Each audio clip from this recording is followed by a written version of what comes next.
I know Fetty went over 1,000 yards, which was great, but, you talk to our kids, they prefer to win the game, and they're pretty selfless kids, and that's what it takes to be good and win games. All right, we're going to talk about GW coming up after the break, but I got to ask you this. So, you had the game. We went kind of later trying to wait it out. You had some kids that were doing a lot of visits, the next day as well. So it was a busy weekend for a lot of kids going out and checking out what could be their next school. Yeah, absolutely. And that's, within a week, you got Friday games, Saturday visits, or whatever it may be. An injury at any age can be a game changer, but with walk-in clinics Monday through Saturday, the Marshall Sports Medicine Institute is ready to get you off the bench and back in the game. Marshall Sports Medicine Institute takes care of the herd. Let us take care of you. Oh no! What's wrong? Our bank just sold our mortgage to a company I've never even heard of before. I didn't understand that was something that could happen. This is an out-of-state company. Well, this isn't a decision we would have made. Looks like our bank made it for us. At Huntington Federal, we never sell the mortgages of those who've entrusted us with something as important as the financing of their home. Now what do we do? I'm going to get online and apply for a new Huntington Federal mortgage today. Huntington Federal. Local then, local now. Reggie Bush used to eat breakfast somewhere else, but then he tried Wendy's breakfast. Are those fresh eggs for me? He's become a really big fan of Wendy's breakfast. It's always bacon season over here. Tyler, please sign this for me. You the man, Tyler? Keep killing those breakfast sandwiches. I appreciate you. I will. Don't sell that online. Choose wisely. Choose Wendy's. Select breakfast croissants, now $1.99. Each of us carries an anchor. It can hold us back. But when we toss it forward into the future, something amazing happens. Our unique dreams built off hard work take shape.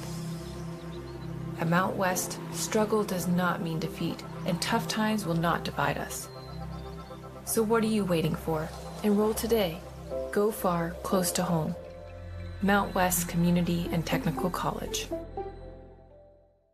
Let's go places. The all-new Thornhill Toyota on the Thornhill Motor Mile. Your total automotive experience just got better with one of the safest, most dependable lines of vehicles on the market. Toyota. Contact us today and let Thornhill show you what total automotive care is all about.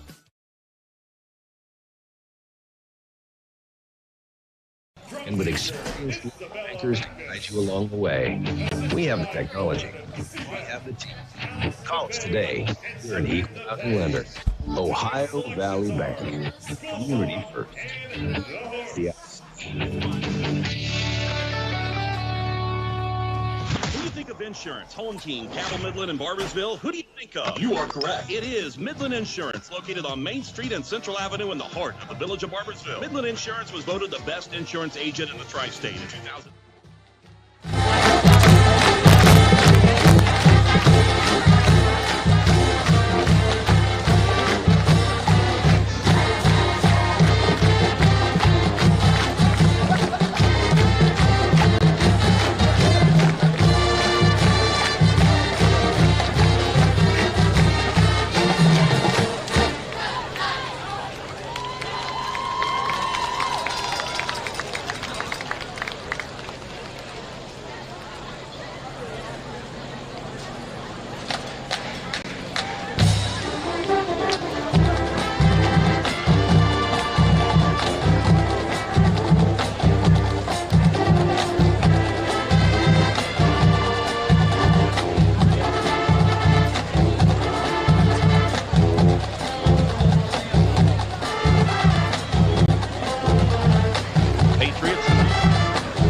Head coach Luke Sammons here of the Cabell Midland Knights. The coach, let's talk about it tonight with homecoming matchup against GW. Team comes in 4-2 on the season.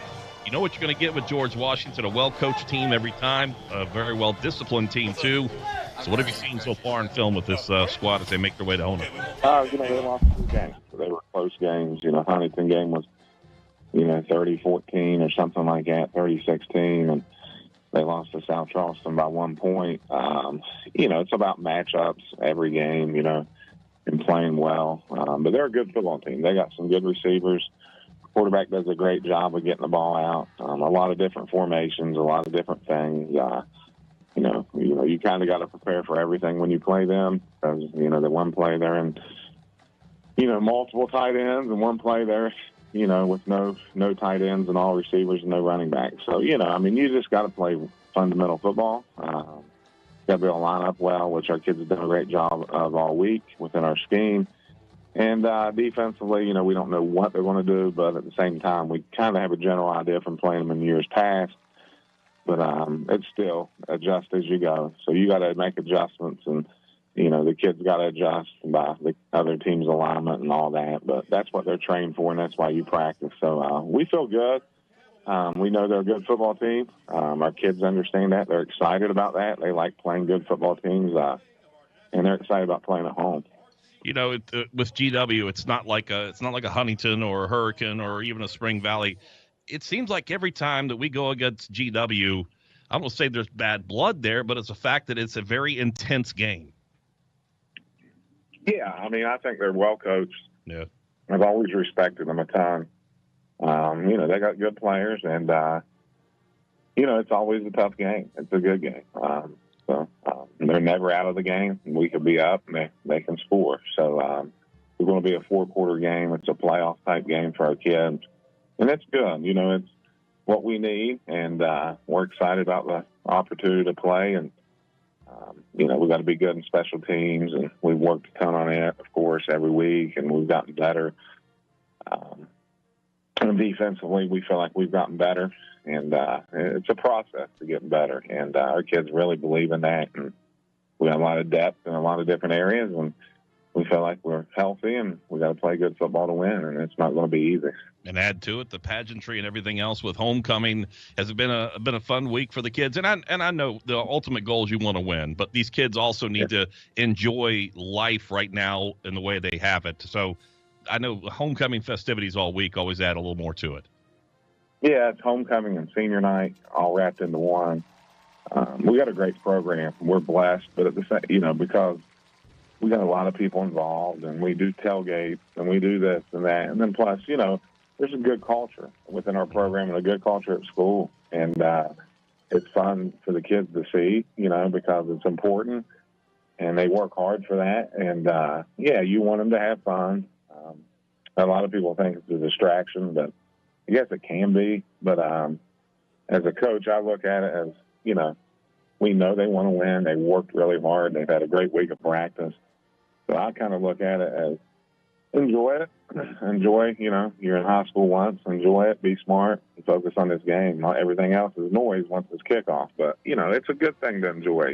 Like you mentioned, it's all about the kids, and it's all about them having a good time. But they want to win, and I can see it in their eyes. And so I'm not worried about, being a distraction. I think it's actually kind of, in my eyes, I look at it as a positive. It's maybe a few more people in the stands, more motivation, just all that behind them, supporting them. And I think that's a good thing as well. And I know, like every coach and every team across the country, you want to win. You want to win all the time. You especially want to win your home games, but you especially want to win on your homecoming day too. Yeah, absolutely. Anytime it's like every week for us. Yeah. Everybody feels the same way. They want to win every week. But, anytime you're on homecoming or whatever you may do, you want to win. You want the kids to enjoy it and embrace it. And they worked really hard for this. And, homecoming and senior night and all this stuff, like I mentioned, I think it's good for them. And, there'll be some extra people here. We're honoring the 2012 football team, and they're excited about that, the kids coming. And so it's always good. Anytime you can get other people involved and the kids see that, I think it's a blessing for the kids currently playing. Coach, last thing, health-wise, everybody good? Yeah, we're good, healthy and strong, and excited about playing the game tonight. All right, Coach, best of luck. All right, thank you. I appreciate you. Well, there you have it, folks. The head coach of the Cabell Midland Knights, Luke Salmons, as his team gets ready for a homecoming matchup against the George Washington Patriots. Got a lot more coming your way. We'll get you the starting lineups. We'll get you ready for the coin toss and kickoff tonight here at the Castle. This is Cabell Midland football on your 97.9 The River. If you've been in an accident, there's one name you can trust to do quality work on. An injury at any age can be a game changer, but with walk-in clinics, on this one. Yes, sir. All right, 3 minutes. Perfect. We'll be ready. See what I need. I really don't have time to go myself. I know. I'll order and have it delivered.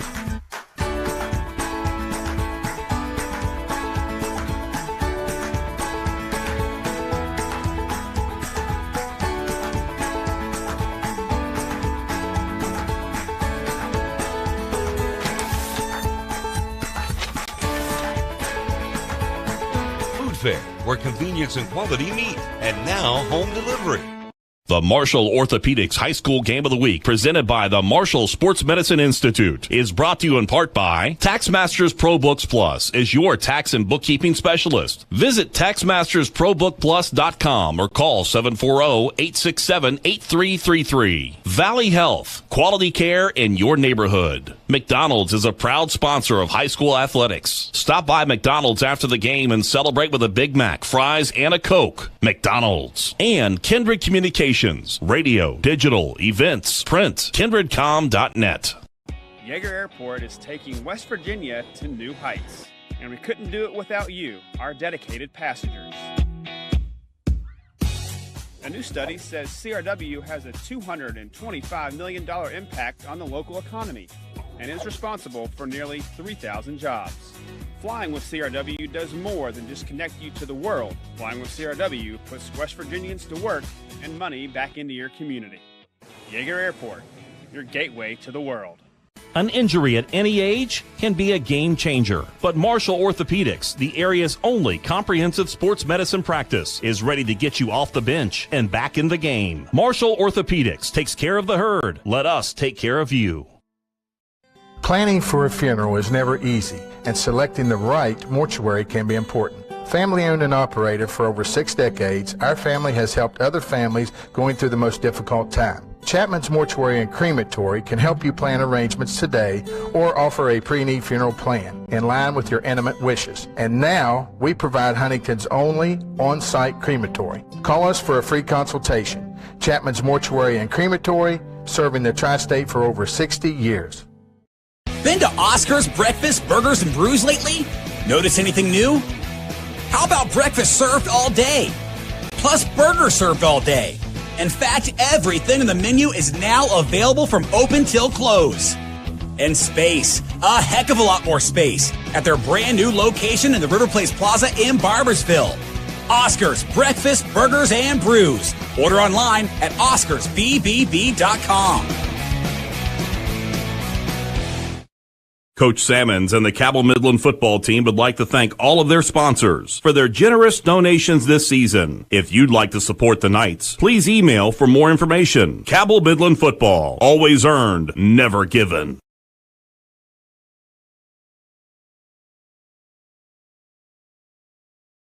The senior class being introduced beforehand, and the team just making their way out from the tunnel to our right. Big thanks to the Cabell County Sheriff's Department for leading the way for us once again. And Chris, it's all the pageantry is over. It is sensory overload right now, but it's just about time to get down to football. Hats off to Chris Parsons, by the way, because he orchestrated the whole thing in the beginning. Yep. We had so many football players, only 2 band cheerleaders, members. 42 band members that made their way through senior festivities. And they all deserve to be recognized. Exactly. And they got to do that. They started a little early this year, but it was a nice honoring of those kids. Now, the task at hand, though, is the George Washington Patriots. Steve Edwards brings his team in here, and we were talking to the pregame. A very intense Steve Edwards, a very intense game when these two teams get on the field together. Oh, they are going to put 4 captains out there. But just as a precursor to that, they did bring out the entire senior class to the sideline together, and then they are sending out 4 captains there. Yeah, they're sending them all out. Mason Moran, Jackson Fetty, Chandler Schmidt. Also, Justice is out there as well as he makes his way. Logan Fisher out there as he makes his way out as they get ready to for the final home game of the regular season. I say it's only the regular season because we keep playing. We're going to be home in the playoffs. Right. So final home game of the regular season. William Chilton, Brace Mullet, Hasten Pinkerton, and number 62, I think, is the other captain. That is Amari Phillips. So yeah, that's the big offensive line. And while they're doing the coin toss here, I got to talk to you a little bit about GW. Offensively, they got a sophomore quarterback in Abe Fenwick. Has thrown for about 1,100 yards this season. He's got a pretty good arm. His touchdown to interception ratio is fantastic. I think only 4 INTs on the season. The Knights look like they have won the toss, and they have elected to receive. They'll be going from left to right. So when GW is on offense, their offensive line is probably the biggest offensive line that we have faced so far this season. As you look in the interior, Isaiah Ayers is the junior center, 6'3", 300. The guards, Amari Phillips, 6'2", 300. Zach Carson, 6'3", 320. And then you look at the At the tackle side of things, Anthony Casto, 6'4", 285. And then Laeth Ghanem, he's a small one. He's 6'4", 255 at the junior. So they've got a big offensive line that they'll utilize quite a bit when they go to that passing game. Yeah, Brace Mullet. I mean, you look up and down this roster when you get into those late numbers on their roster, 285, 320, 245, 285, Anthony Casto, and also Brace Mullet, who was serving as captain a minute ago. This is a big football team, but the other thing that you're going to get out of G-Dub is a different look. They're going to throw the ball around a little bit more than the previous opponents have. So Steve will throw it around. They'll keep them on their heels a little bit, keep them guessing. But, again, you get back to this Midland bread and butter. They're hopefully do their thing on the offensive side of football. Steve Edwards Jr., the longtime head coach for the George Washington Patriots, as they come in ranked up in the top 10 at 4-2 on the season. Coming off their win last week and ready to kick things off. Going from right to left will be Riley Moorhead for GW. He handles both the punting and the kicking duties. The GW Patriots in the maroon pants with the silver and white stripes around the knees. White jerseys, maroon numbers trimmed in black, and the pewter helmets. For the Knights, the all-great uniforms tonight with the red numerals trimmed in black. The pewter helmets tonight with no M on either side. Interesting. They've been short. Back and deep, it is Alex Smith, also Mason Moran back deep as well. Here's the approach by Moorhead, the kick end over end coming towards the near side, and it will be Alex Smith. He'll bring it up across the middle, the 10 to the 15, and he's going to be stood up right at the 20-yard line, and he'll be thrown down. A good tackle that time coming in by Luke Kozitsky as he came in on the stop. Koleski, who came in on the stop. Yeah, Jay Koleski was right there, and it looked like Alex was going to get a block, but Koleski was so quick getting to him. Made a great tackle right at the 20-yard line to wrap him up. Knights offensively, Nemo Roberts, Justice Hutchinson, Logan Fisher, Ethan Bills, and Sean Rouse make up the offensive line. Ryan Wolf goes up underneath center, wingbacks either way, wideouts either way as well. Handoff is to Fetty. Fetty works his way across the line and gets his way up to about the 24-yard line. Making a pickup of, well, let's say the 23-yard line, a pickup of 3 on the play. These jerseys, we were talking about this too, this gray schematic that they've got going on with red numerals. It's just tough to read from up here.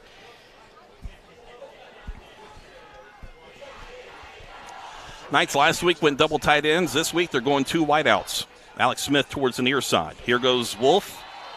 Keeps it on the left side. Check that, it was Fetty once again. Fetty picked up a couple of yards, got his way up to about the, well, they're going to say he was down, actually back. Yeah, he lost a yard. Lost a yard. And that's more of what you were talking about there just a moment ago, Jason, that offensive and defensive line for G-Dub, bigger than they've seen all year, and it's going to make a difference early. Wide splits once again for the Knights. Nemo Roberts sets it up. Here goes Wolf. He bobbles it. He has to go down to the turf to get it back. He was trying to pull it back out from Fetty, and when he did, it got bobbled, and it goes down on the turf. It'll bring up a 4th down, and I think we're going to punt for the first time in a while. Yeah, it's been a bit. And like I said, that line play for GW is the difference at this point. And they're just kind of feeling each other out as you do in your first couple series, but definitely the size difference with GW and some of the and the other teams that Midland's seen this year. Back deep, it will be Anthony Valentine for GW. Wolf will stand back at his own 12-yard line. Another cut, the long snapper. Here's the punt near side. It's going to go off the side of his foot. It's going to go out and out of bounds. Matter of fact, this is going to be excellent field position here for George Washington. Yep. See where the official finally marks it. Off the right side of his foot, and it went out of bounds pretty quick. It actually ended up landing behind the Cabell Midland football team here, close to the right at about the 44.5-yard line is where they'll start this drive off. Always love the officials that do the dramatic walk. Oh yeah, right. Yep, like where, and I think it's because he wants everybody to go, where are you going? Yeah, you know, keep them guessing. Yes, indeed. 1st and 10 from the 44. 10-11 left to play in the opening quarter. No score. 3 wideouts to the right, single wideout to the left. Fenwick, the quarterback. Steps up, has all kinds of time, fires back across the middle, goes up, has a receiver making the grab at the 15. He gets knocked out of bounds at the 10-yard line. On the reception is Tyshawn Dews. Chandler Schmidt on coverage for the Knights, but not before the long pass play down inside the 10-yard line. And that was a perfectly placed ball for GW to get down inside the 10. Gets it all the way down to the 7-yard line. 33 on the passing catch that time on the opening play. And the Knights inside, or excuse me, the Patriots inside with a stacked eye offset to the right. Now for the quarterback, Fenwick takes the handoff, gets it towards the near side, and the ball carrier is going to be wrapped up and brought down on the near side. That ball carrier this time is Taryn Fitzpatrick. This is unfamiliar territory for the Knights to have an opponent open up like that and get down deep in their territory. But this is where you see that defense rise up and, bow their backs a little bit. We'll see how they handle this. Changing personnel for GW. They bring a tight end in towards the near side. They'll send 2 wideouts to the far side. Play clock down to 19. As Fenwick looks back over to Coach Steve Edwards Jr., gets the play call. Now we'll step back in the shotgun. He has backs either side of him. Ball near hash mark. Sends a man in motion to the right. And the ball will snap, and the quarterback goes down on the turf, picks it up, runs it back up across the middle, side steps to his right. He'll dive his way close to the end zone. He's going to be short of the end zone down to the 1 foot mark. His knee was down just shy of the goal line before he laid out, says both side officials. But a nice job on the fumble recovery and actually picking up those yards to get inside the 1. Coach Luke Sammons was not happy. Shouldn't that have been down, though? When he got the ball, he put his knee down and got the ball. I guess he picked it up as a fumble. Yeah. Coach Luke Sammons not happy about something down there with the officials. That's probably the argument. Gets it down to the 1 yard line, and there'll be a push in here for the Patriots. And they're going to be stopped once again. No gain on the play.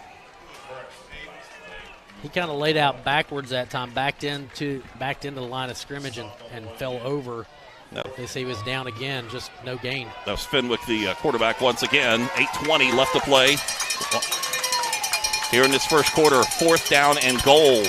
Now for the Patriots at the 1 foot line. Coach Steve Edwards taking his time on the play call. The play clock's only down to 20. Plenty of time. They don't really huddle. They get up the line. And Coach Edwards is going to take a timeout. Yep, he's talking to the officials. That's what they're going to do. But he's going to let some clock roll down. Yep. He's going to get it down to the 1 second, and he'll burn the timeout. At 7:50 left to play in the opening quarter. No score. We're back after this 30-second timeout right here on 97.9 The River. This is Delegate Evan Worrell, and while I'll be asking for your support next year as I run for Injury at any age can be a game changer. But Marshall Orthopedics, the area's only comprehensive sports medicine practice, is ready to get you off the bench and back in the game. Marshall Orthopedics takes care of the herd. Let us take care of you.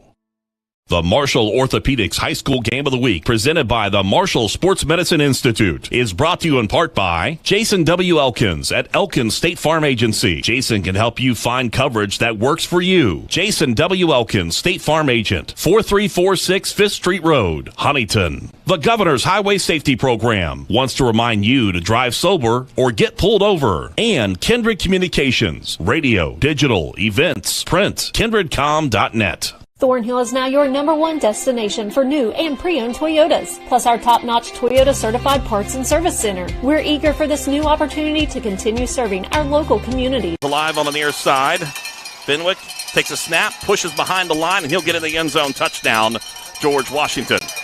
1 yard touchdown run for the quarterback on the keeper, Abe Fenwick. First time the Knights have allowed a touchdown early on.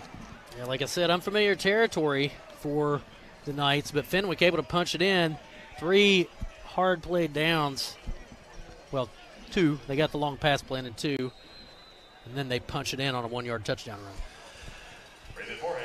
Moorhead on to attempt the extra point. Here's a snap. The kick is up, and it is good. 7:46 left to play in the opening quarter. GW strikes first, 7-0. 60-second break right here on 97.9 The River. High school football is back here in the Tri-State, and Dutch.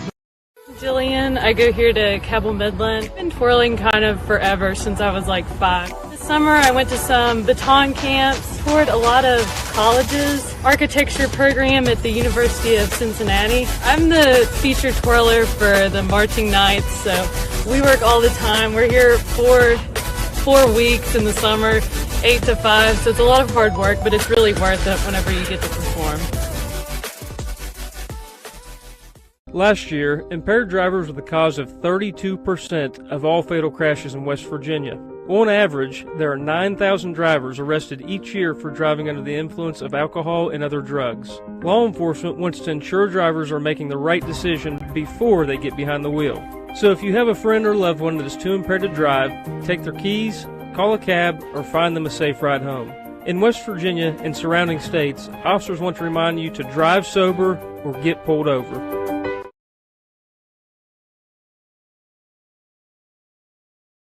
After the touchdown, the Knights get the football back on the kickoff. Alex Smith brings it up across the middle, 25-30, breaks it out to the left side, gets across the 35. Knights move to his right at the 40.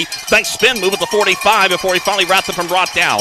He makes it all the way up to about the 49-yard line, so a return of about 39 yards for Alex Smith. It erased that short one that he had to start the game off. The Knights went 3 and out. They had a short punt. GW took advantage of it, Chris, in that 5-play drive, which was hit with a big 38-yard pass that got him down inside the 10 and eventually knocked it in. Yeah, 5 plays, 44 yards, and the big one is what put him down close to the end zone. They were able to punch it in. Right there on that kickoff return, though, Smith was able to get some extra yardage. Nice blocking for the Midland special teams. 48-yard line is it. All right, here's the handoff coming to Moran towards the near side, trying to turn upfield. Gets across the 50, forced out of bounds on the near side. Does not stop the clock. The official said that his more momentum was stopped inbounds, but he got beyond the 50 inside GW territory. That's a 2-yard pickup on the play. Short gain to the sideline for the Knights. And again, that line, a big difference from what Midland has seen looking them down in the face in previous games. So the Knights went with 2 wideouts last drive. This time they're coming back in with 2 tight ends. Yeah. So tight formation, wingbacks either way. Fetty the single setback. Wolf steps up, looking to pass, fires back to his left, has a wide open receiver. He makes the grab over his shoulder, gets across the 15-10, finally wrapped up and brought down at the 6-yard line. How about that pass and catch? That was Mason Moran making the reception. You talk about a pitch and catch that looked pretty. Ryan Wolf just laid that ball out. Moran had to stretch for it a little bit, but ran right underneath it and gets down inside the 10 to the 6. Beautiful play. 43-yard pass and catch. This time the wishbone line up in the backfield. Wolf takes the snap, handoff left side. This is Chandler Schmidt. Schmidt drives in left side, gets down into the end zone, touchdown. The Knights get behind early, and they bounce back with a touchdown run for Chandler Schmidt, 6 yards. And a touchdown for the Knights. 1 minute and 10 seconds later, they score and get themselves on the board. A nice run for Chandler Schmidt from the 6. Olivia Charles on to attempt the extra point to even up this ball game. Moran was wide open on that one. Good pass right over the shoulder. Kick is up, and it is good. 6:36 left to play in this first quarter. We're tied up 7-7. 60-second break here on 97.9 The River. Great sport equipment. Looking for fair prices, professional service, and the most customer-friendly shop in the tri-state? Then Freedom Gun & Pawn in Lavalette is your kind of place. Freedom Gun & Pawn has the best selection of new, pre-owned, and vintage firearms, plus a large stock of ammo and accessories. Freedom Gun & Pawn is everything you want in a gun and pawn shop. Freedom Gun & Pawn, proud to support our local high schools and communities. Across from Food Fair in Lavalette, online at freedomgunandpawn.com. An injury at any age can be a game changer. But with walk-in clinics Monday through Saturday, the Marshall Sports Medicine Institute is ready to get you off the bench and back in the game. Marshall Sports Medicine Institute takes care of the herd. Let us take care of you. Let's go places. The all-new Thornhill Toyota on the Thornhill Motor Mile. Your total automotive experience just got better with one of the safest, most dependable lines of vehicles on the market, Toyota. Contact us today and let Thornhill show you what total automotive care is all about. Tied up 7-7. Sack lets the football roll all the way back. Goes back to the 10. He goes all the way back to the 4-yard line before he starts to run back. He tries to break it out to the outside, and he'll be wrapped up and brought down. Great coverage by the Knights. And the GW will start this drive off at the 6-yard line. Yeah. It was a 6-yard touchdown run for Chandler Schmidt after that big passing catch, that 43-yard passing catch from Wolf to Mason Moran to set it up. And then Olivia Charles comes on, does the extra point, and with that becomes the all-time leading scorer for female in the state of West Virginia. That's awesome. Congratulations to Olivia. And you said on the coverage there, on the kick coverage, Keegan Sack really thought he was going to make something happen. He tried to and cut back and then followed the 5. And by the time he got around to where he thought he was going to cut the corner, the Knights had just converged. Out of the shotgun this time for Fenwick. He has backs either way, sends a man in motion, play action, steps up, fires back across the middle, has a receiver making the grab at the 15-yard line, gets enough for the first down. He'll be brought down by his jersey on the reception. That time it is Dews who had the big pass and catch early on to set up their touchdown. 1st and 10 on the 12-yard pickup. Dews a quick on his feet out there, gave the Knights a little trouble on coverage. He gains 11 and moves the sticks. By the way, Dews, a freshman. 5'11", 170 freshman.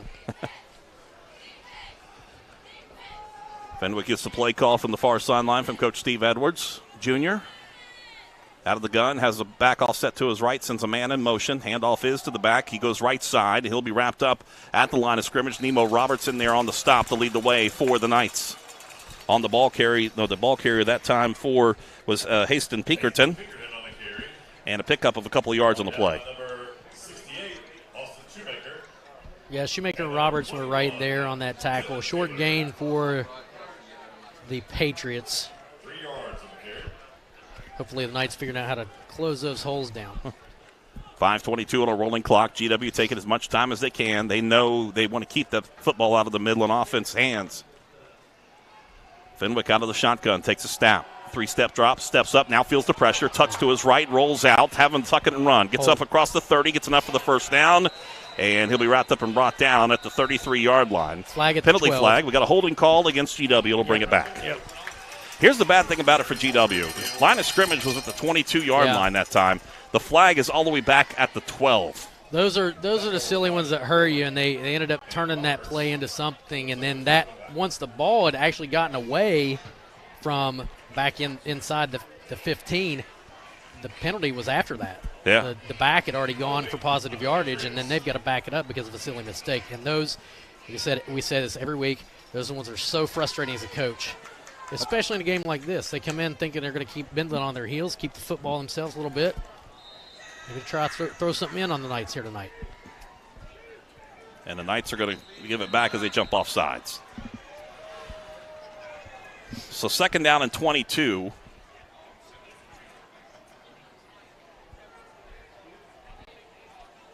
Yeah, they'll get a little bit of it back. It was a 17-yard holding penalty that pushed them back there. Spot fouls are killers. Yep. Puts the football up to the 11-yard line. 2nd and 17, 4:49 left to play on a rolling clock here in the first quarter. Fenwick out of the shotgun, takes a snap. Goes all the way back to his one, steps up, fires back over to the far side, looking for receiver, goes incomplete. Dews, the intended receiver, he was double coverage over on the far side. Good job by Mason Moran and Chandler Schmidt that time for the Knights. It'll force 3rd down. Yeah, Moran and Schmidt were right there with him the whole way. He actually looked like he was going to have a shot at that ball, but just overthrown a little bit, and with Schmidt and Moran there, he really didn't have much of a chance. He's got some serious speed for Dews. That's a long, lanky 5'11 freshman who is not awkward at all. My kid's a freshman, I can say that at this age. They're a little bit awkward. Knights going with a dime package in here. 6 defensive backs. They step up. Now here's Fenwick. Fires back across the middle, looking for receiver. Makes the grab, and he's going to pick up the first down by a yard. Taryn Fitzpatrick on the reception there for the Patriots. Moves the sticks. And after that penalty, the Patriots did a nice job getting back to their game plan and picking up that first down. Dominic Schmidt on the coverage that time for Cabell Midland. 1st and 10 now for GW. The ball at the 31-yard line. Went for 23 on that one. GW bringing a pretty good contingent from the capital city. Down I-64 tonight. Fenwick takes a snap, handoff onto the right side. This is Matthews. Matthews going to get pushed back, and he goes nowhere. He might have gotten about a yard on that one, and that's it. Yeah, the Knights did a good job staying home on coverage that time, able to bring the back down. A short gain, not much, a couple yards there. But the Knights did cover that hole up pretty quickly. And number 48. Isaiah Hagley in on the stop for the Knights. Coming up from his defensive end spot on the near side. 3:25 on a rolling clock. Empty backfield. 3 wideouts to the right, 2 to the left. Fenwick fires back over, sets up the screen to the right side, and it's Dews. He makes the grab, cuts back across the 30. He's going to lose 2 yards on the play. In fact, lose 3 yards on the play. The Knights had him figured out that time. They stayed right with the quarterback and the receiver. Tried to just pass out on the flat there, out to the right side. Dews kind of stayed back, but Midland did a good job on coverage that time. Another big 3rd down for the Knights. They're going to put it back at the original line of scrimmage, so 3rd and 10 from the 31. There goes Fenwick, steps out, fires back across the middle, looking for Dews on the far side. It's going to go incomplete, out of bounds. Would have had enough for the 1st down, but he's actually slow getting up. Yeah, he's still down hurt on the turf. Oh, his helmet came off. Yeah, and he's slow getting up, too. He's still on his knees. That's Dews. Yep. That pass intended for him over there and just a little too far outside. Moorhead on to punt the football away. Chandler Schmidt goes back deep for the Knights. He stands back at about the 35-yard line, 36-yard line. High snap, pulled down. Moorhead all kinds of time, gets rid of the football. Comes towards the near side, takes a GW bounce. Take a big and GW a GW roll. Yeah, big GW roll. It goes all the way down inside the 20-yard line. Nice punt for Moorhead that time. Great roll on it, kicked away from Chandler Schmidt. Yep. And it'll be 1st and 10 for the Knights from the 20. Knights have 80 yards to get to pay dirt. With 2:26 left to play in the opening quarter, we're tied up 7-7. This is where the Knights started their scoring drive. Or was it the opening drive? That was the opening drive, yeah. Opening drive, yeah, opening drive. 1st and 10 for the Knights, ball near hash mark. Double tight end set, wide splits between the Knights. Matter of fact, there's about a 4-yard split between the center and the guards. Handoff is to Fetty, goes left side, turns upfield, gets across the 25, 30, 32-yard line before he's brought down there. And on the stop for GW, coming up was Clay Matthews. 1st and 10 for the Knights. 12-yard pickup for Jackson Fetty. Picks up the 1st down for the Knights. He finds a hole, man, and he gets those legs churning. You know he's going to pick up big yards. What do you call him? Freight train? Is that right? Freight train Fetty. There you go. Well deserved. Wingbacks either way. Handoff once again to Fetty. Bounces out. Now cuts back to his left, trying to make something out of nothing, and he does. He gets up across the 35-yard line. They're going to say progress stopped there. He picked up about 3 yards on the play to bring up 2nd down and 7. Taryn Fitzpatrick on the stop there for the Patriots. Yeah, he got hit as soon as he got the football and was able to bounce it out. Definitely keeps working. Wingbacks once again either way. Chandler Schmidt towards the near side. It's Mason Moran towards the far side. Here goes Wolf running the option to his left. Oh, this is going to be a keeper. Trying to turn up field, and he's going to get progress up to about the 38-yard line. On the stop that time for the Patriots was, you had to Anthony Valentine, number 31, Kyle Matthews on the stop for the Patriots.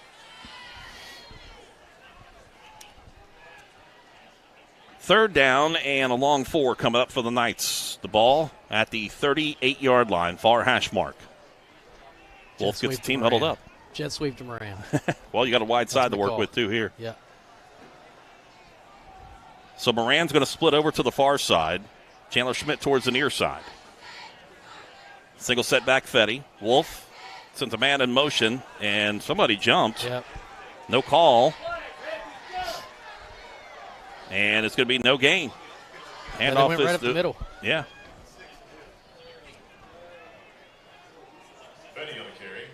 No gain on the play. Brings up 4th down and 4.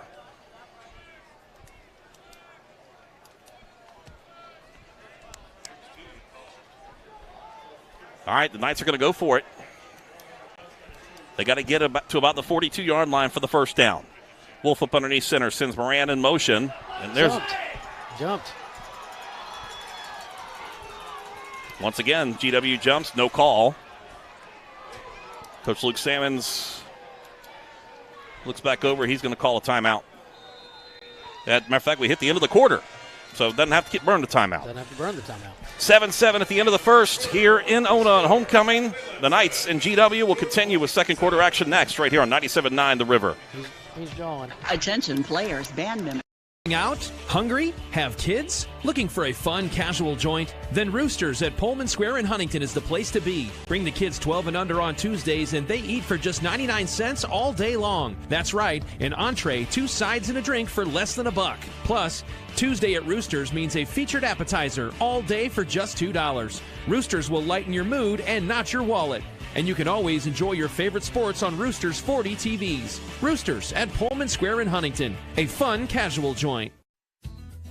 Hi, my name is Connor Pritchard, and this is my story. 6th grade teacher had asked me if I would be interested in doing the announcements. I ended up going to the office every day for about 2 weeks, taught me the ropes, showed me around. I know it's definitely helped with my improvisation skills, so if I need to get something on the fly or throw something into a conversation, I can integrate it a lot better. I really love doing the announcements here. It's one of my favorite things to do here at Milton Middle. It's always nice just to know that I can add a little bit of positivity. To share your story, visit cabellschools.com.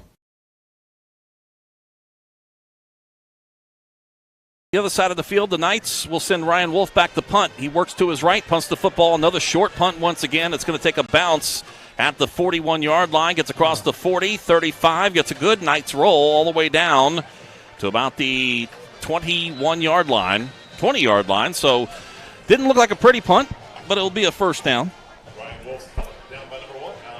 Yeah, Wolf actually ended up, that punt shanked off the right of his foot too, but the bounce and the roll really helped him out. He lucked out getting down into GW territory that deep. It did not look pretty coming off the foot.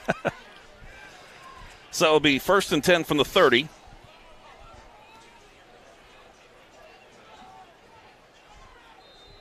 For GW.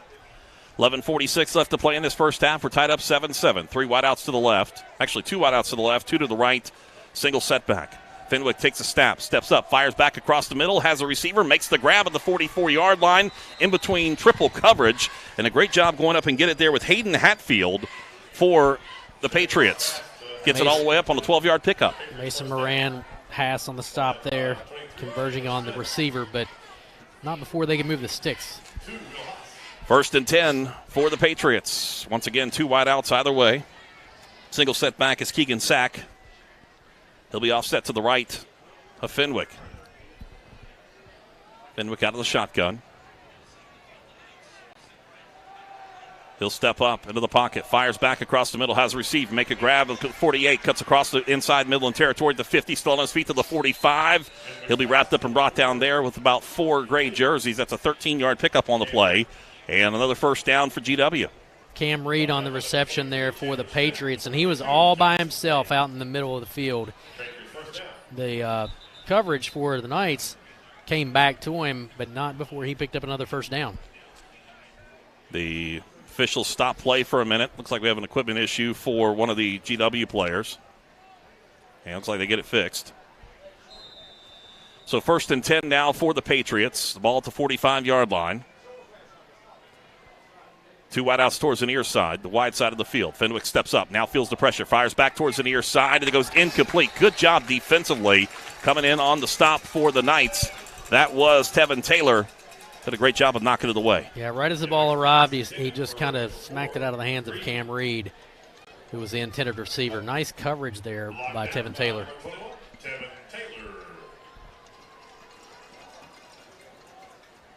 Stops the clock with 10:49 left to play.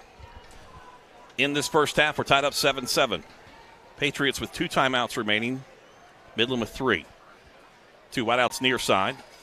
Here's a handoff to Sack. He's going to be hit at the line of scrimmage. Tries to break it out to the outside and goes nowhere. He'll lose a yard on the play. It'll bring up 3rd down and 11 now for the Patriots. Good job on that defensive line for the Knights to come in on the stop. They closed that hole pretty quickly, and you saw a few of those guys staying home. That's Will Hass on the stop for the Knights. Yeah, he came in on the back end and brought him down because Sack was still moving his feet. Loss on the play, 3rd and 11.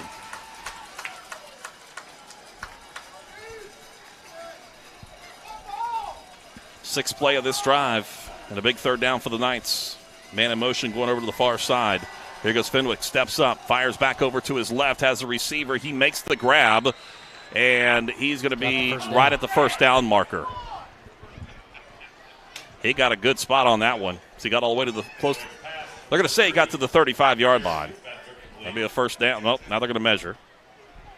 Nope, they're going to say first down. Yeah, he ran the route and came back to the football, and he was coming back to where the pass was being thrown, which was right at the stick to pick up that first down. So a pickup of 11 on the play. 1st and 10 for GW. They convert another third down. Out of the shotgun. Wingbacks either way. Fenwick takes a snap. Looks like this was a busted play. Fenwick now on the run. He's going to cut back across the middle, be wrapped up and brought down at the line of scrimmage. He might have gotten a yard, maybe a half a yard on that one. 2nd down and 9. The snap went to him, and everybody else kind of stood there. Yeah, not much happened on that play. Logan Fisher actually able to come in on that tackle for the Knights. Like you said, busted play, maybe a half yard. Ball middle of the field, out of the shotgun. Knights showing blitz. Now Fenwick looks back over to the far side, gets the play call. Fenwick, the 6'2", 190-pound sophomore. Backside they're set. Offset on either side. Fenwick steps up, firing deep downfield. Looking for Dews, goes incomplete. And good job on the coverage on the near side that time. I believe it's Mason Moran once again on the coverage for the Knights. Yeah, that was Dews was the intended receiver. Yeah. And you know what I will say for GW, how poised is it that you've got a sophomore and freshman receiver? And they're athletes, you can tell. They're talented. But to come into a game as a freshman and sophomore and be making plays like that. Another big third down for the Knights. 3rd and 9 coming up with 9:03 left to play in this first half. We're tied up 7-7. And a timeout's going to be taken by Cabell Midland. Breaking the action, we'll step aside ourselves. 9:03 left to play first half. Cabell Midland 7, GW 7. 30-second timeout right here on 97.9 The River. Marshall's up 7-0. A little easy. And that means getting you into your new Toyota fast and easy. Pick out the Advantage car. I hope they can maintain. I do and too. take it for a test drive. It's been their bugaboo for sure. Hold on to the football. Right. Homework. And so have our salespeople. Find it, drive it, price it in just 20 minutes. That's why so many people choose Advantage. We're making life a little easier. Advantage Toyota. All exit That Fratelli's the other night was fantastic. I told you we gave him. Here we go. 7-9, The River. 9:03 left to play. First half. Cabell Midland 7, George Washington 7. 3rd down and 9 coming up for the Patriots. The Knights defensively are trying to come up with a big stop here. The ball is at the 34-yard line inside Midland territory. GW has been able to keep the Knights on their heels with their passing game, keeping Midland honest on coverage. With a 3rd and long here, it'll be interesting to see what GW brings to the table. George Washington has not had really any success in running the football. It's been all through the air for him here tonight. Fenwick is over 100 yards passing so far. He spread the football around a little bit. All right, coming out, 3rd down and 9. Ball middle of the field. Fenwick out of the shotgun. Wingbacks either way. Actually, backs either way, offset. Now sends a man in motion. Pass set up behind the line of scrimmage. The pass is caught there by, turns upfield, and he's going to be wrapped up and brought down. On the reception that time for the Patriots was Anthony Valentine, the sophomore, and trying to set up that swing pass over there, and they're going to come up short of the first down. Matter of fact, they're going to get only about a 6-yard pickup on the play. 4th and 4 coming up. Yeah, he came out into the backfield, and they swung the pass out to Valentine. They only got 4 or 5 yards there. Ball to 29-yard line, 4th and 4.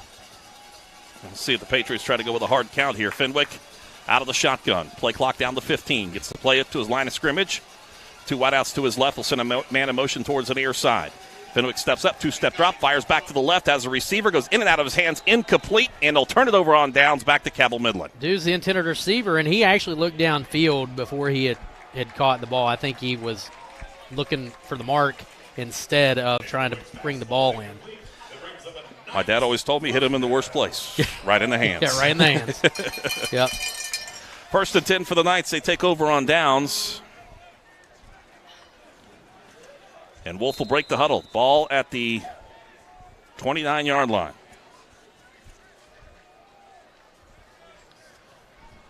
$8:12 left to play in the first half. Wolf takes the snap. Handoff is to Fetty. Fetty's going to be hit at the line of scrimmage and falls forward. It's across the 30 to about the 31-yard line. Pickup of a couple on the play to bring up 2nd down and about 8. line of scrimmage for the Patriots just kind of converged and shut that hole quickly on Fetty. 2nd and 7, actually, to give him a 3-yard pickup on the play. Fetty single setback, wing back side of the way. Moran comes in motion. Actually, check that. It's Chandler Schmidt. Handoff is to Moran on the jet sweep. Cuts around across to the right. Breaks a tackle. Spins around across to the 30 up to the 36-yard line. Pick up a 4 on the play. 3rd down coming up for the Knights. 3rd and long 3.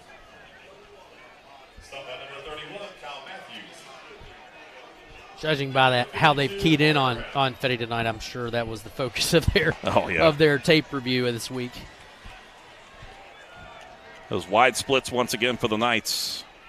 Wolf up underneath center, runs the option towards the near side, keeps it himself, turns upfield, gets across the 40 and enough for the first down. Found a small little gap and was able to squeeze his way through it, kept his feet going, and first down for the Knights as he gets to the 41-yard line. He kind of sidestepped right there at the 39. Found his way through that little hole and just enough to get that first down. Wolf, also very mobile quarterback, as we've seen. Wingbacks either way.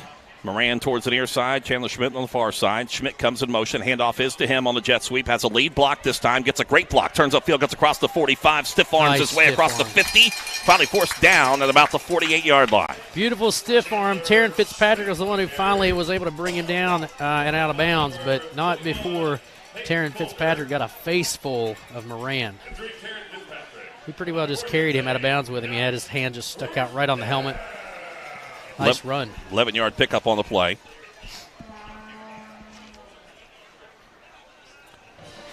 Knights with 6.5. Well, 6:38 left to play. He did go out of bounds. A little confusion in the personnel. They brought the tight end out, brought a wide out in for Alex Smith. He goes over to the far side. Kind of an offset eye a little bit. Handoff is to Fetty, trying to turn upfield. He does that, 45-40. Breaks it out to the outside, cuts back across the middle of the 35, and he's still on his feet all the way down to about the 33-yard line. Big run by Fetty. Nice job on the assignments by the Knights, line and the downfield blocking. But Fetty, boy, turned on those jets. And a big gain for the Knights and another first down. All the way down to the 32. Give him 16 on that one. Another first down for the Knights. Smith splits out towards the near side. Fetty single setback. Moran comes in motion. Handoff. Actually, Chandler Schmidt comes in motion. Handoff is to him on the jet sweep. It's across the 30. Penalty flag coming in on the backside. Yeah, I think you got a hold there. Yep. Holding call against the Knights. It'll bring it back. See the defender there saying no, but the official was not going to discuss that one with him. Almost thought it was a horse collar there for a second. I did too. I saw what you saw. All right, they marked it back from the spot of the foul, puts the football down at the 41-yard line.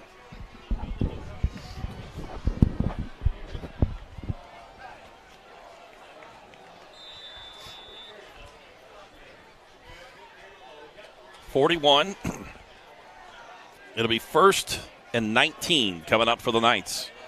Smith split out to the far side. Fetty goes in motion. Handoff is to Chandler Schmidt, if I'm not mistaken. Or is that Tevin Taylor? Let's see. I think it was Taylor. Yeah, I think it was. Yeah, Tevin Taylor was in the backfield as the fullback. He got about a yard pickup on the play, gets him to the 40.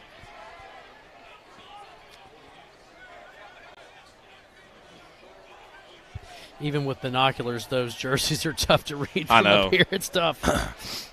We were big fans of the black jerseys earlier this season. Yeah, yeah. With the big white numerals. Yep. We'll bring that up in the next board meeting. I'm sure they'll listen to us. Yeah, I'm sure.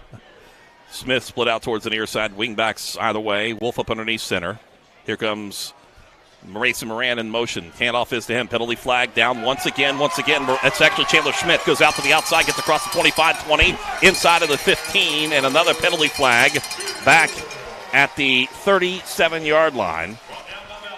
Chandler Schmidt was finally taken down by Anthony Valentine. And you talk about dancing through blockers. Chandler Schmidt, right, left. And then this one is going to come back.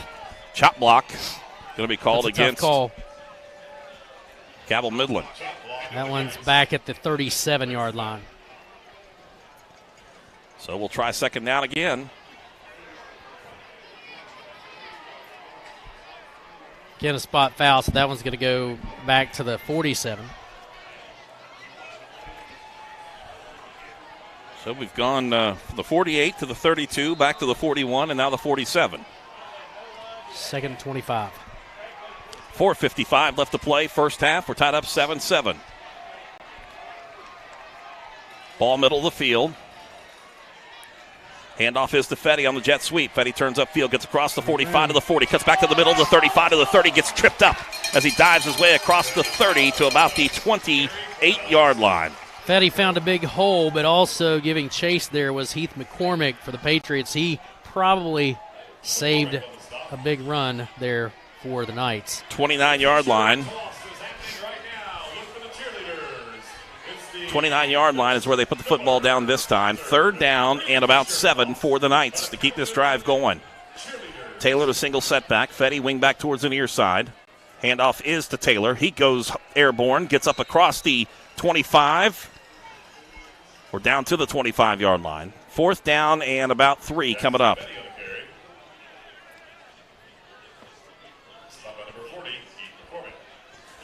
All right, so fourth down for the Knights. Obviously, you're going to go for it here this deep in territory. Puts it down to about the 25. Of course, they can't get the first down. They have to get down just beyond the 13-yard line, so about the 12.5.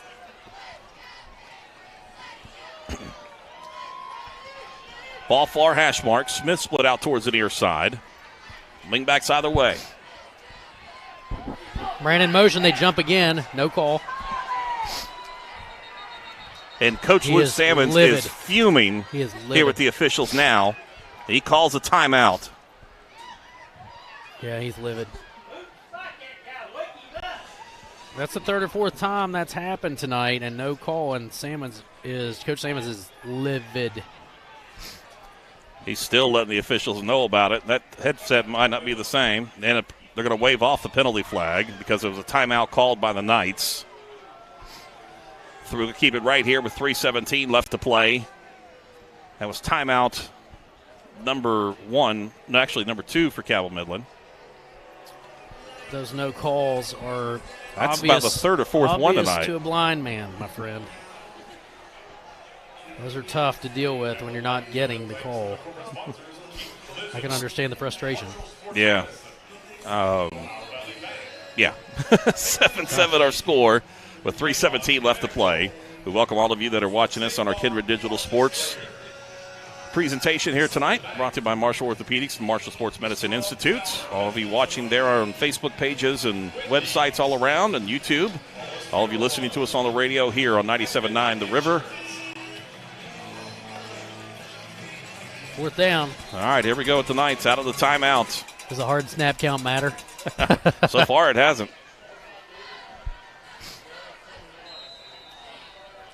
These are Big East officials, by the way. They kept them around, didn't they? Yeah, they did. All right. First and 10 for the Knights. Going to go with an offset eye behind Wolf up underneath center. Wolf takes a snap. Quick pitch coming towards the near side. It's Fetty trying to turn upfield. Cuts it back up across the middle. Gets across the 20. He's got enough for the first down to move the chains, keep the drive alive for the Knights. The tackle finally made by Peyton Coulter for the Patriots, but Fetty, the nice carry again to move the sticks for the Knights.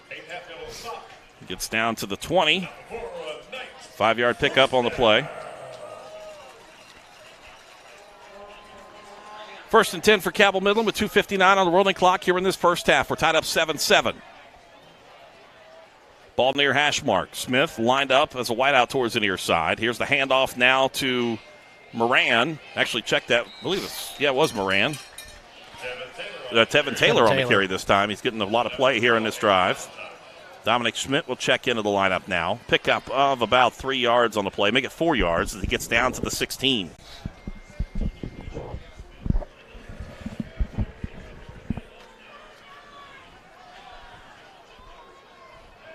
Dominic Schmidt split towards the near side. Single setback is Taylor.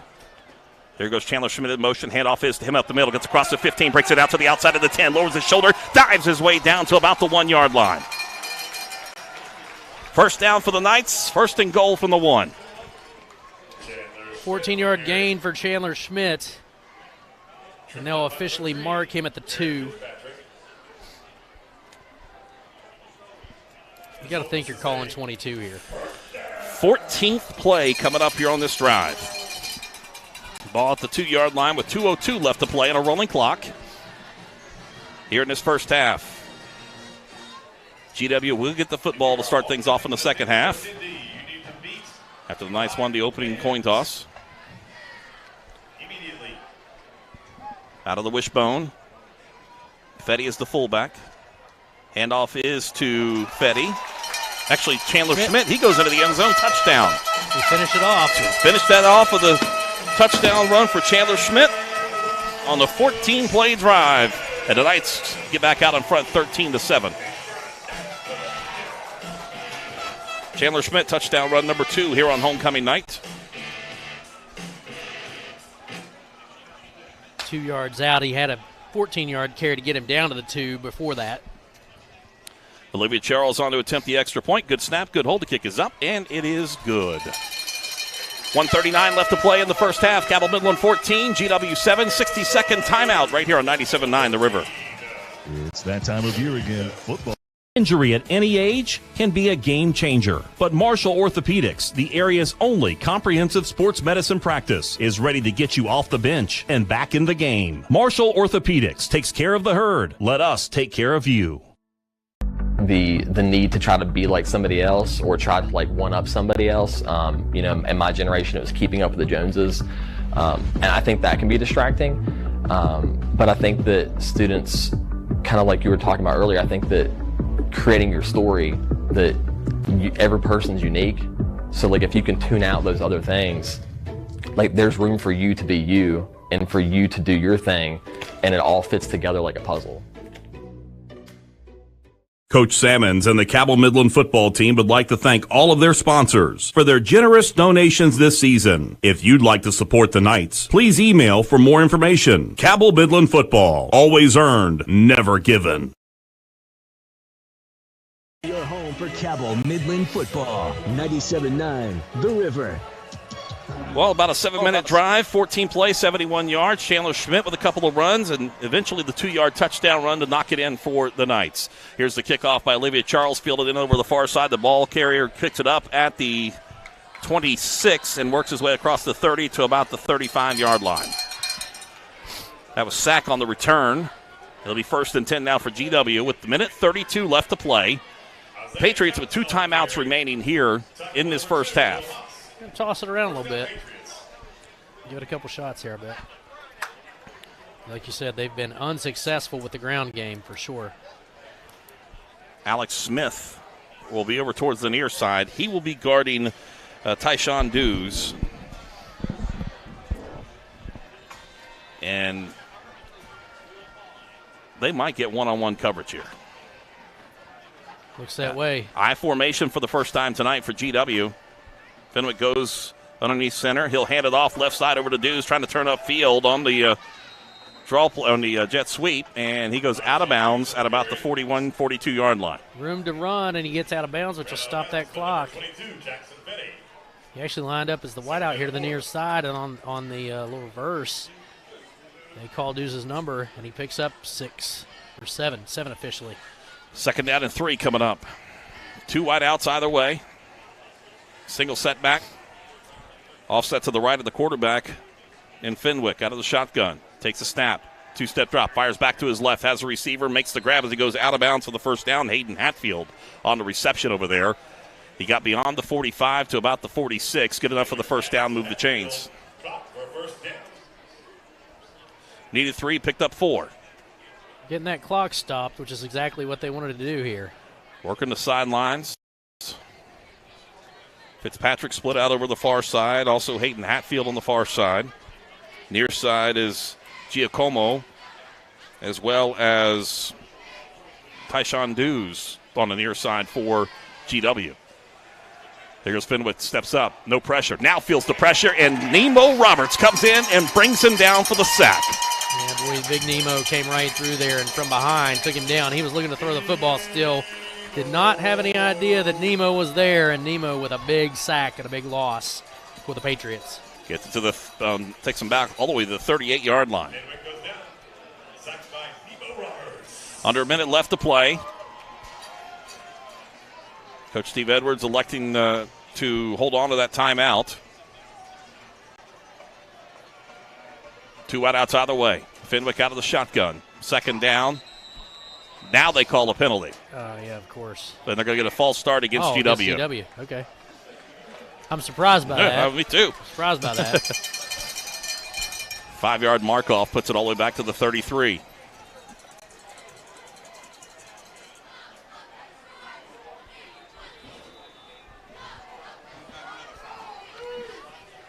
Second 24. 35 seconds left to play. The clock continues to roll. GW is just letting the time roll here. Surprised they're not doing a little better with the time management. Wideouts either way. Fenwick with the pass in the backfield coming towards the near side. Over with it is Sack. He tries to turn upfield. He'll be wrapped up and brought down at the 35-yard line. And it'll bring up a 3rd and long. And 12 seconds. They're not calling timeout. They're not going to burn it. They're not going to burn timeouts. They're just going to let it go.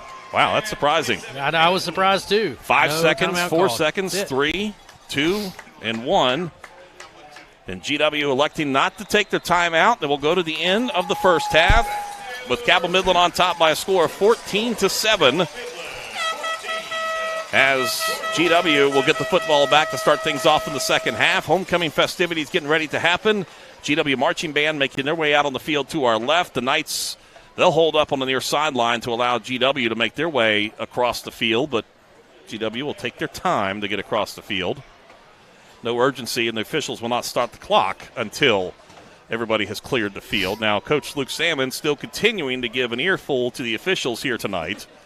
Not happy at all about the jumping off sides call, no calls. And takes a lot for Luke to get animated, and he's pretty animated right now. He was for sure. As the team makes their way out, George Washington making their way to the locker room first. Halftime report is coming up next. Cabell Midland on top, 14-7. We're back after the 3-minute timeout right here on 97.9 The River. Wake up to Wendy's. Injury at any age can be a game changer, but Marshall Orthopedics, the area's only comprehensive sports medicine practice, is ready to get you off the bench and back in the game. Marshall Orthopedics takes care of the herd. Let us take care of you. Yeager Airport is taking West Virginia to new heights, and we couldn't do it without you, our dedicated passengers.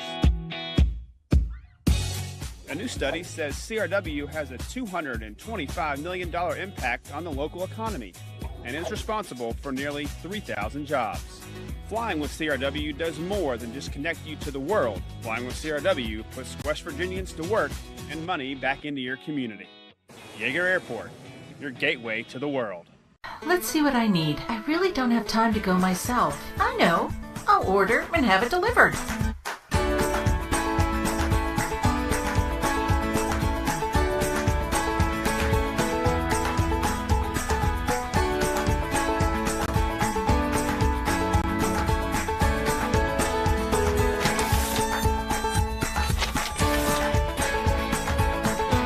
Fair, where convenience and quality meet, and now home delivery. Create Your Story is like to leave a legend where the kids will be talking about me like 50 years after I'm gone, and like then they will start writing their own stories. Maybe my kids will want to read about what I was dealing with, what I was going through, how I encouraged myself, how my teachers encouraged me. So if I leave something for them, then it's just going to keep going, you know, and it'll be a story that never ends. So it's the never-ending story. Coach Bob Huggins here at your local Little General store. As I travel this great state, it's nice to know that almost anywhere I go, there's a local Little General nearby. So the next time you're on the road, look for the Little General sign and tell them Hugs sent you.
Marshall Orthopedics High School Game of the Week, presented by the Marshall Sports Medicine Institute, is brought to you in part by Jason W. Elkins at Elkins State Farm Agency. Jason can help you find coverage that works for you. Jason W. Elkins, State Farm Agent, 4346 5th Street Road, Huntington. The Governor's Highway Safety Program wants to remind you to drive sober or get pulled over. And Kindred Communications, radio, digital, events, print, kindredcom.net. Looking for fair prices, professional service, and the most customer-friendly shop in the tri-state? Then Freedom Gun & Pawn in Lavalette is your kind of place. Freedom Gun & Pawn has the best selection of new, pre-owned, and vintage firearms, plus a large stock of ammo and accessories. Freedom Gun & Pawn is everything you want in a gun and pawn shop. Freedom Gun & Pawn, proud to support our local high schools and communities. Across from Food Fair in Lavalette, online at freedomgunandpawn.com. Going out? Hungry? Have kids? Looking for a fun, casual joint? Then Roosters at Pullman Square in Huntington is the place to be. Bring the kids 12 and under on Tuesdays, and they eat for just 99 cents all day long. That's right, an entree, 2 sides, and a drink for less than $1. Plus, Tuesday at Roosters means a featured appetizer all day for just $2. Roosters will lighten your mood and not your wallet. And you can always enjoy your favorite sports on Roosters 40 TVs. Roosters at Pullman Square in Huntington, a fun, casual joint. Each of us carries an anchor. It can hold us back. But when we toss it forward into the future, something amazing happens. Our unique dreams built off hard work take shape. At Mount West, struggle does not mean defeat, and tough times will not divide us. So what are you waiting for? Enroll today. Go far, close to home. Mount West Community and Technical College. An injury at any age can be a game changer. But with walk-in clinics Monday through Saturday, the Marshall Sports Medicine Institute is ready to get you off the bench and back in the game. Marshall Sports Medicine Institute takes care of the herd. Let us take care of you. Michael is escorted by his parents, Michael and Katina Lunsford.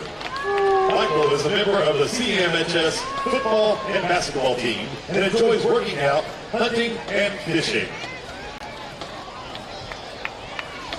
Cameron Rivest. Cam is escorted by his parents, Rob and Amanda Rivest. Cam is a member of the CMHS cross country and track team.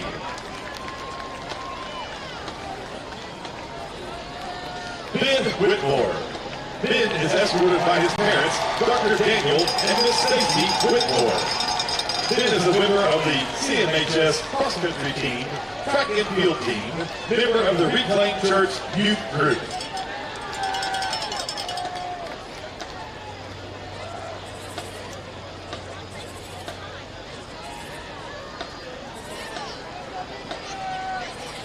And your sophomore prince is Ben Whitmore.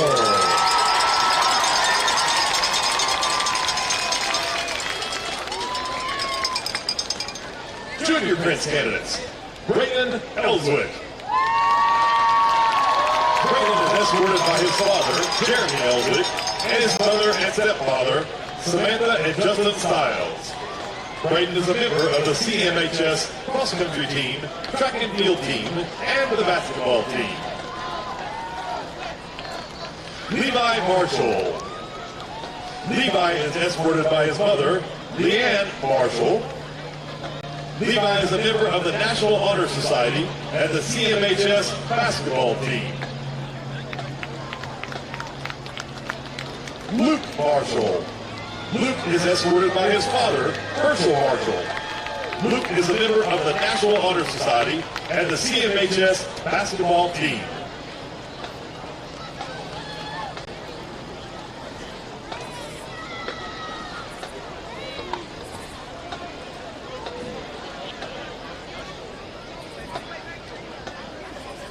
And your junior prince is Brayden Ellswick.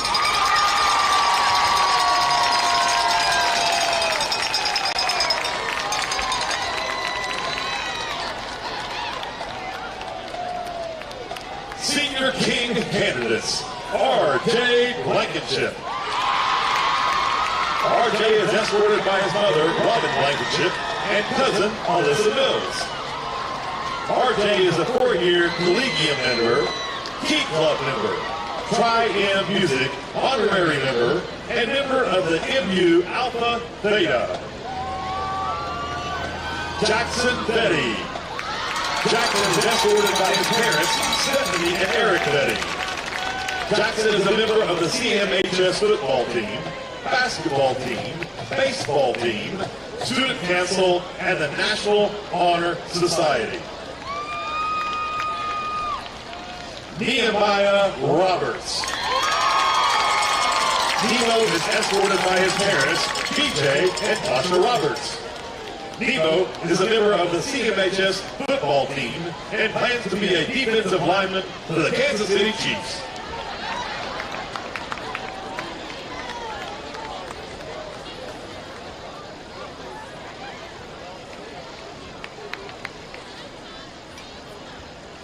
Your 2021 Homecoming King is R.J. Blankenship.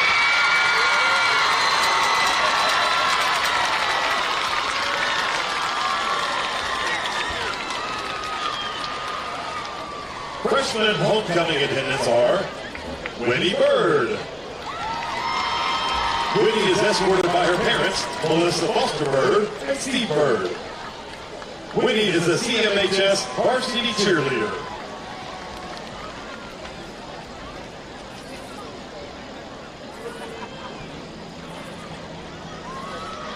Maddie Pratt.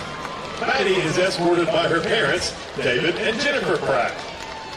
Maddie is a member of the CMHS tennis team and likes to spend time with her family and doing CrossFit.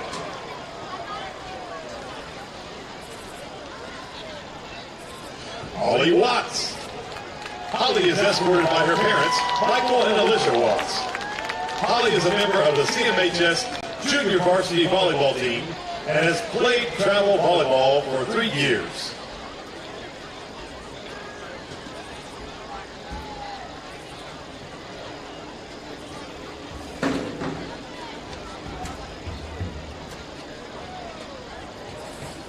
The 2021 freshman princess is Maddie Pratt.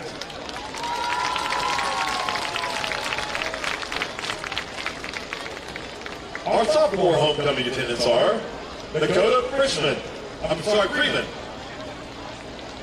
Dakota is escorted by her parents, Bill and Mary Freeman. Dakota is a member of the CMHS volleyball team.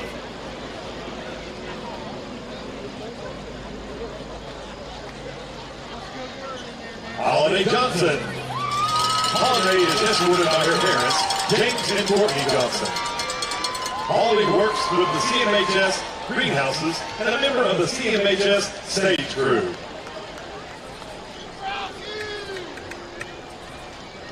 Abby Wendell. Abby is escorted by her father and stepmother, David and Katie Wendell. Abby is a member of the CMHS cross-country team, track and field team, and the youth group of Reclaim Baptist Church.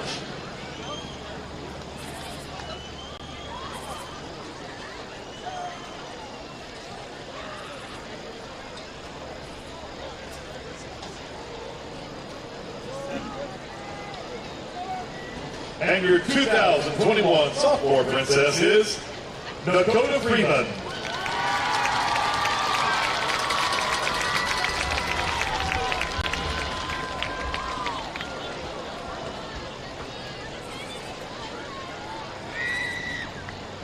Our junior homecoming attendants are Sarah Kinder. Sarah is escorted by her parents, Angie and Ted Kinder. Sarah is a member of the CMHS varsity volleyball team, Team Summit, yearbook staff, honor student, and an active member of the Fellowship Baptist Youth Group. Haley McCoy. Haley is escorted by her father, Michael McCoy, and her grandmother, Roberta Birdie McCoy. Haley has represented CMHS the past 2 years as homecoming representative and has cheered for CMHS. She also attends Milton United Methodist Church.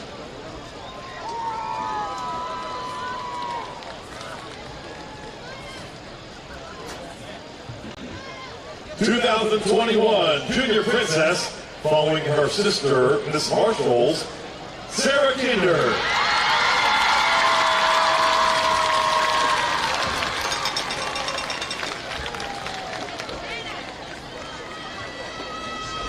Our senior homecoming queen attendants are Isabella Backus.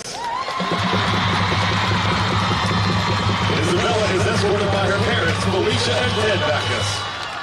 Isabella is the CMHS head drum major, vice president of the National Honor Society, MU Alpha Theta member, CMHS speech and debate team, member of the Leo Club, and on the Youth Leadership Committee for the Prevention Empowerment Partnership. Lainey Dempsey. Lainey is escorted by her parents, Gary and Juanita Dempsey.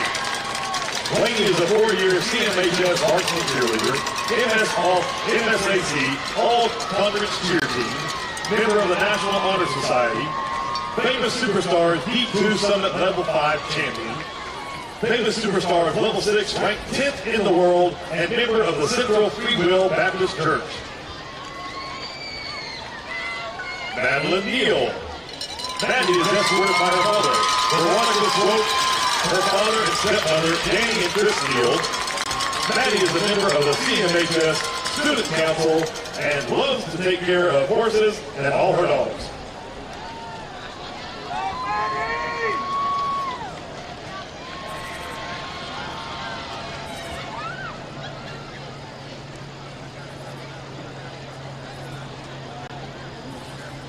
Our 2021 homecoming queen is, strike up the band, Isabella Backus.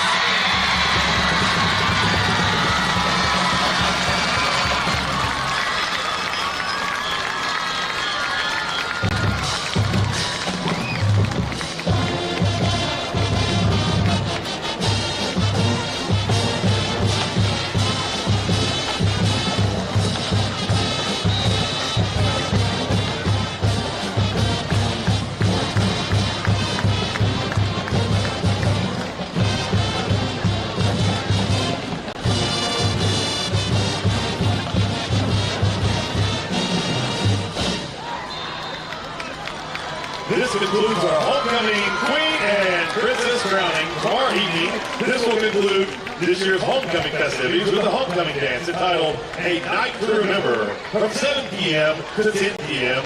Marshall Orthopedics High School Game of the Week, presented by the Marshall Sports Medicine Institute, is brought to you in part by Jason W. Elkins at Elkins State Farm Agency. Jason can help you find coverage that works for you. Jason W. And Isabella Backus.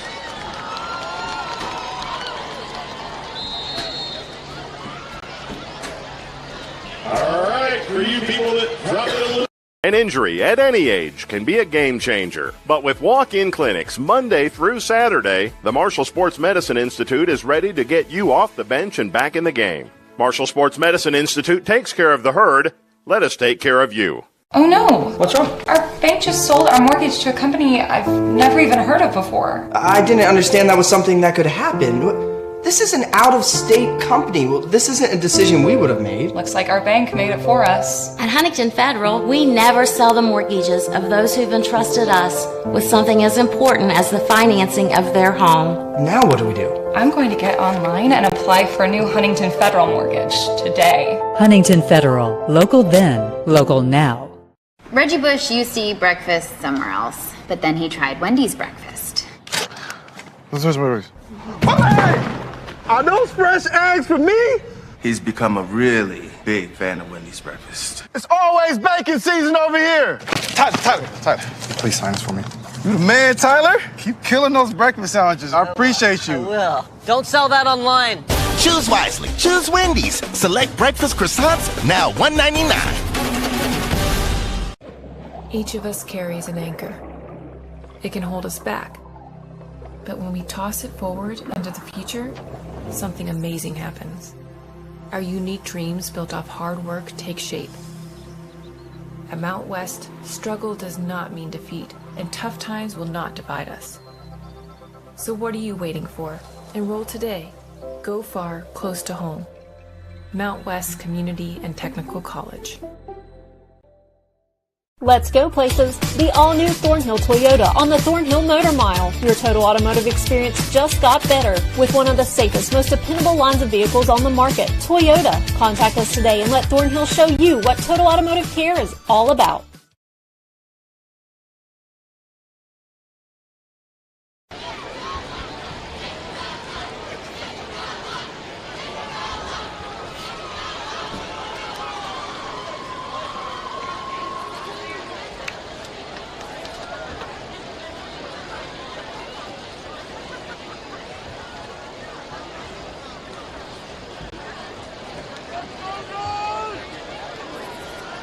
Injury at any age can be a game changer, but Marshall Orthopedics, the area's only comprehensive sports medicine practice, is ready to get you off the bench and back in the game. Marshall Orthopedics takes care of the herd. Let us take care of you.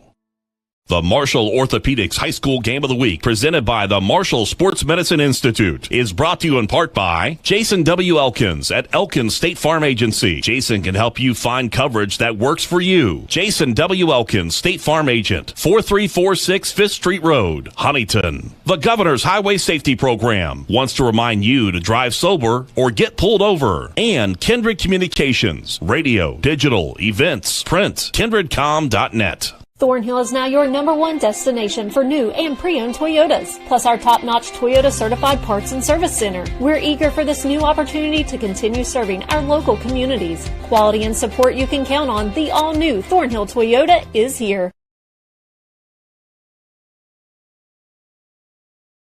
The field, we're getting ready to go for the second half. It will be GW with the football. It'll be going from right to left as we'll start things off, as the temperatures haven't really dropped much. Kind of really stagnant and humid. There's no wind at all. They were saying during the commercial, somebody said it was a crisp fall night in the weather report, and I was like, it is not crisp tonight. Next week might be. Next week may be crisp, but it is not tonight. Which, by the way, next week we'll be on the road at Parkersburg South. Our pregame will keep going at 7. Kickoff set for 7:30 from Parkersburg South High School.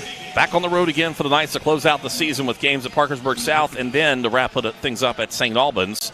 The Knights will get the bye week between the last regular season game and the start of the playoffs. So that's kind of worked out well for them the last couple of years. That's good to get that break late in the season, for sure. Olivia Charles on to kick it off. She'll be going from left to right for the Knights, and she'll do a sky kick coming towards the near side and be fielded at the 32-yard line. Goes over to the right side, cuts back across the 35. Ball carrier will be wrapped up and brought down to the 39-yard line. And on the return this time, it was Hayden Hatfield.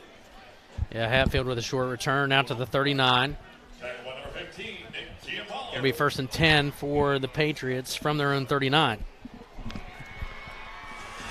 All right, 11:54 left to play, and the Knights, like Chris was talking about, going for the 39-yard line right to left.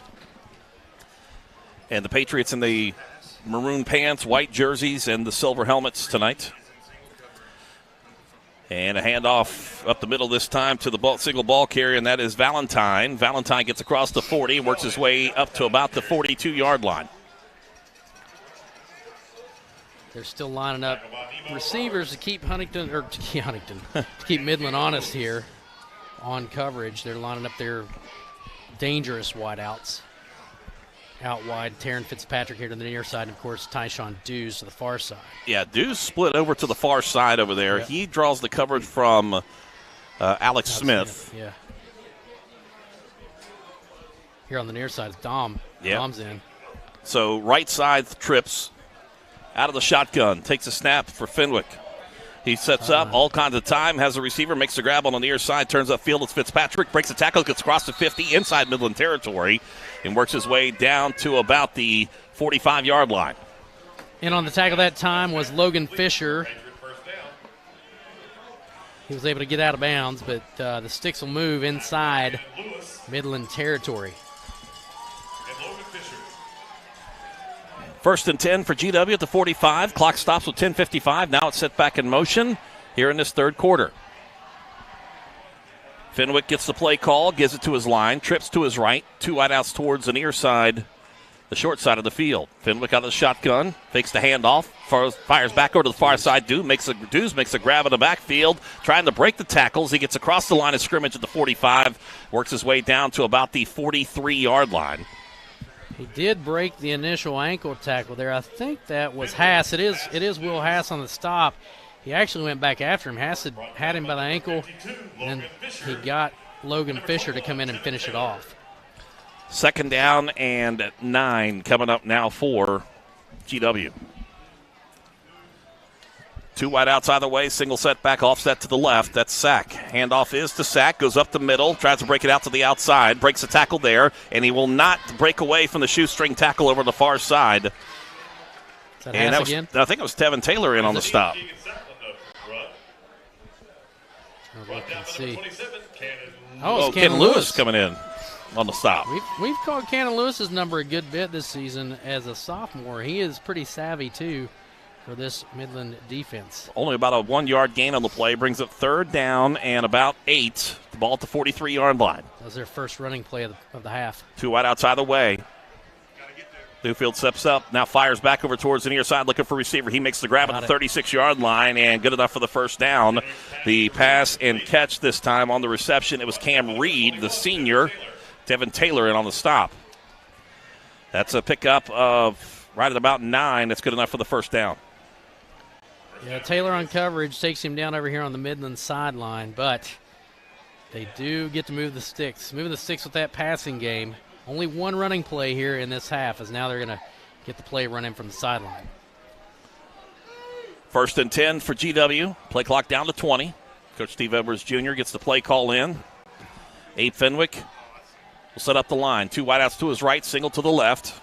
Sack offset to his left, now goes in motion towards the near side. Blitz coming for the Knights. Fenwick pump fakes once, rolls out. Nemo Roberts grabs him, throws where's the football. There's nobody there. There comes the flag. Should be the flag. Yep, there comes the flag. There it is. Yep, yeah, it's right back there at the midfield, just about the 49. And intentional grounding right there. Nemo Roberts there quickly on the stop. Big sack for Nemo. And I'll tell you, Abe Fenwick just looked confused a little bit.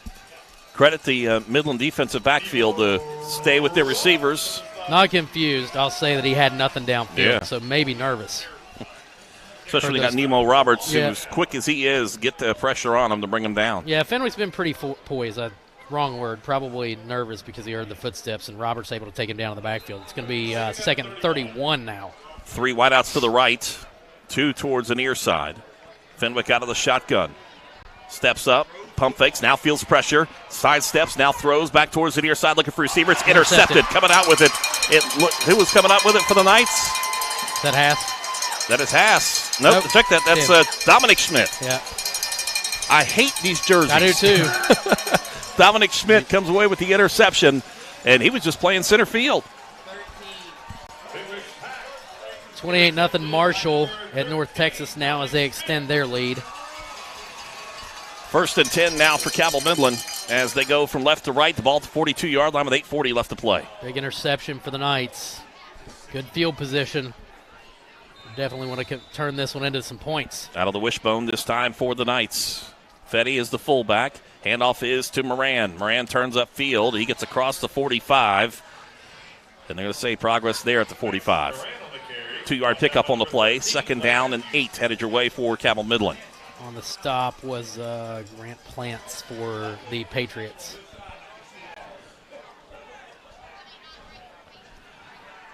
Second down. Give him about 3 on that one. So 2nd and 7 coming up. 8:14 on a rolling clock. 3rd quarter. Cabell Midland 14. GW 7. Alex Smith splits over to the far side. Wingbacks either way. Jackson Fetty, the handoff from the fullback. Penalty flag coming in. Looks like in the area of holding. Yeah, I think you get a hold right there on Midland. Fetty got up to about the 47-yard line. Clock is stopped with 7:54 left to play in the 3rd. Holding against the Knights. We'll push it back. Line of scrimmage is where the foul occurred, so they'll go 10 yards back from there. We'll replay 2nd down. I think it was Ethan Bill. No, sorry, that is Sean Rouse pleading his case out there. Or 54. 2nd down coming up for the Knights. The ball back at the 35-yard line.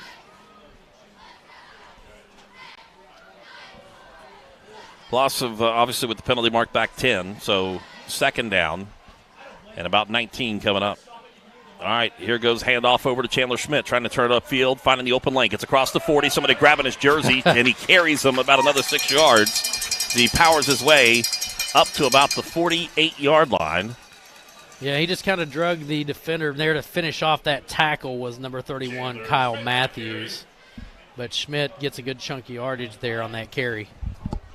Gets, they're discussing something. There's a flag over at the 49. Got a holding call against Midland. A holding call against Midland. So negates that run. Yeah. So we'll replay the down again. Those are heartbreakers.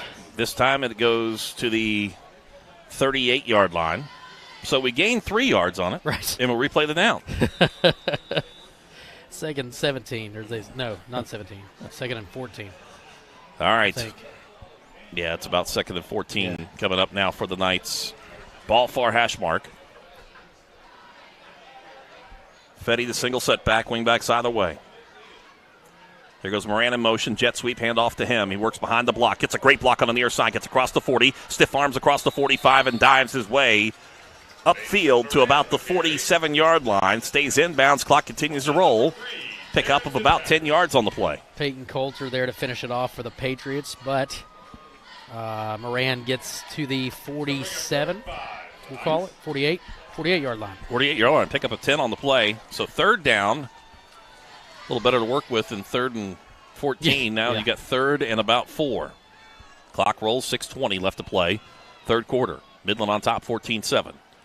Wolf sends a man in motion. Handoff now to Chandler Schmidt. Breaks behind, goes to the left. Gets an open lane. Gets across the 50. First down, 45 to the 40. Far side. He's got one man to beat. Trying to cut back at the 20. He's going to be wrapped up and brought down there at the 15-yard line for Chandler Schmidt. Hayden Hatfield was the only Patriot between him and the goal line, but Hayden Hatfield able to bring him down. But Schmidt did a nice job after he bounced off the line of scrimmage, cut it back out left and took off. Turned those jets on, but Hatfield had a line on him, but he does get down into the red zone. 33-yard run for Chandler Schmidt that time. He took the dive and went inside and then just bounced it out and had wide open real estate on the wide side of the field. Stops the clock. The clock rolls now with 5:45 left to play. The Knights with a nice long drive once again. They're down to the 15-yard line. Handoff is to Fetty. Left side, cuts back to his right, dives his way down to about the 10. Give him a 5-yard pickup on the play. Second down and 5 coming up for Cabell Midland. Found a hole, dove across the 10-yard line, and that's where they'll mark the ball. Jackson Fetty very rarely falls backwards. He's always falling forward. Yep. Always like he's running uphill. Yep. Leans that body forward, keeps his legs churning. Dominic Schmidt splits out towards the near side. Here goes the jet sweep with actually Wolf keeping it himself on the keeper, and he works his way down to about the 5-yard line, close to a first down. He's going to be about half a yard shy, third and inches coming up. Very short. 5-yard pickup on the play. Knights can get a first down if it can get just about 6 inches towards the 5. Clock rolls, 4:40 left to play. Cabell Midland 14, GW 7. Knights looking to add to their lead. Dominic Schmidt splits over to the far side, ball middle of the field. Wishbone formation. Here is Wolf, keeps it himself. Wolf trying to lower his shoulder, he keeps piling down, and Wolf does he get there? Just shy of the touchdown, but he does get enough for the first down. So first and goal coming up for the Knights from the 1. Peyton Coulter on the stop for the Patriots there, but now the Knights have a first and goal situation. Just right at the 1-yard line. Who gets the call this time? Dominic Schmidt already with 2 touchdowns here tonight for Cabell Midland. I think you got to go Fetty. Fetty is the fullback out of the wishbone. Moran back there as well. Wolf up underneath center. He takes a snap. Handoff is to Chandler Schmidt. He'll tiptoe into the end zone. Touchdown. Touchdown number 3 on the night for Chandler Schmidt. The Knights go on top 20-7 on 1-yard touchdown run. And the Knights on top by 2 scores.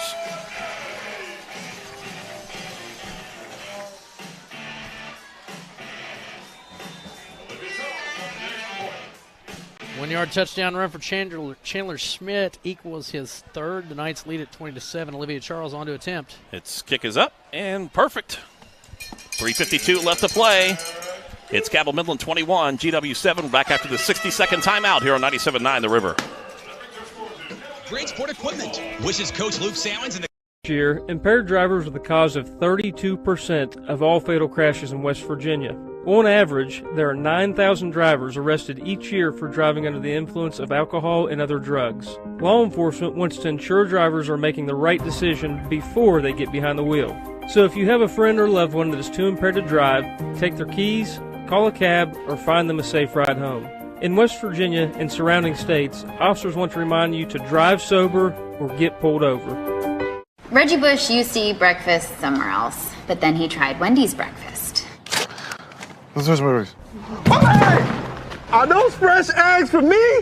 He's become a really big fan of Wendy's breakfast. It's always bacon season over here. Tyler, please sign this for me. You the man, Tyler. Keep killing those breakfast sandwiches. I appreciate you. I will. Don't sell that online. Choose wisely. Choose Wendy's. Select breakfast croissants, now $1.99. Oh no. What's wrong? Our bank just sold our mortgage to a company I've never even heard of before. I didn't understand that was something that could happen. This is an out-of-state company. Well, this isn't a decision we would have made. Looks like our bank made it for us. At Huntington Federal, we never sell the mortgages of those who've entrusted us with something as important as the financing of their home. Now what do we do? I'm going to get online and apply for a new Huntington Federal mortgage today. Huntington Federal. Local then, local now. The Marshall Orthopedics High School Game of the Week, presented by the Marshall Sports Medicine Institute, is brought to you in part by TaxMasters ProBooks Plus is your tax and bookkeeping specialist. Visit TaxMastersProBookPlus.com or call 74. Fenwick takes a shotgun. Now the blitz coming up the middle, steps up, fires back across the middle, goes incomplete. Good job on the pressure that time by the Knights. And that blitz coming in right up the middle. Is that Moran giving in? I think that's Tevin Taylor. No, it's not. It's 27. It's 27. That is Cannon Lewis. Cannon Lewis. Came in on that delayed blitz. Folks, we're not trying to disrespect any of the players. It's just when they sweat in these uniforms, you can't see the numbers. Yeah. And if they don't turn this way, it's really tough. Exactly. All right, incomplete pass. Brings up second down and 10. 3 to the right, 2 to the left. Fenwick under pressure, steps up, fires back across the middle, has a receiver making the grab at sack, breaks a tackle at the 40, gets up to the 45, and finally wrapped up and brought down as he gets his way up to about the 48-yard line. That is Mason Moran on the stop that time for the Knights, but not before the sticks move. Axel DeCroy in there on the stop as well for Cabell Midland. 1st and 10 as they get all the way up to the 48, pickup of 12 on the play. Logan Fisher in there on the stop as well. 1st and 10 for GW, sticking with that same formation. 3 to the right, 2 to the left. Fenwick gives the play call. Ball near hash mark. Sends a man in motion over the far side. This Giacomo steps up, and he's going to be leveled. Tried the pump fake, and he's going to be wrapped up and leveled down. Absolutely rocked. And that was DeCroy coming in on that delayed blitz. And he just, I tell you what, that was huge. Abe Fenwick just got rocked. Beautiful play for the Midland defense. Big loss. DeCroy came in on that delayed blitz, and it was just mano-a-mano. Official stopping the clock here for a second. Yeah, he was on a rail, man. He was just on a rail straight to the quarterback. 2:39 left to play. I wonder why the stop. Not sure. We're going to talk about something. So now the far sideline officials are going to come over to the near sideline official. Not sure what the is it like. The play clock's at 0. Oh, okay, one play clock is not working. The other play clock is. Okay. Over here to the right. Gotcha. All right. So they're talking to Steve Edwards right now, too, and one of the Midland captains is over there. I'm guessing that's what the talk is about. They both have reset. Yeah. I think they're going to turn the yeah, now they're going to come and talk to Coach Salmons. Just going to turn them off? Yeah, it looks like they're going to turn them off. Okay. Yeah, I think that's the explanation. Takes their time to do it. Yeah, for sure. 2nd down and 21 coming up.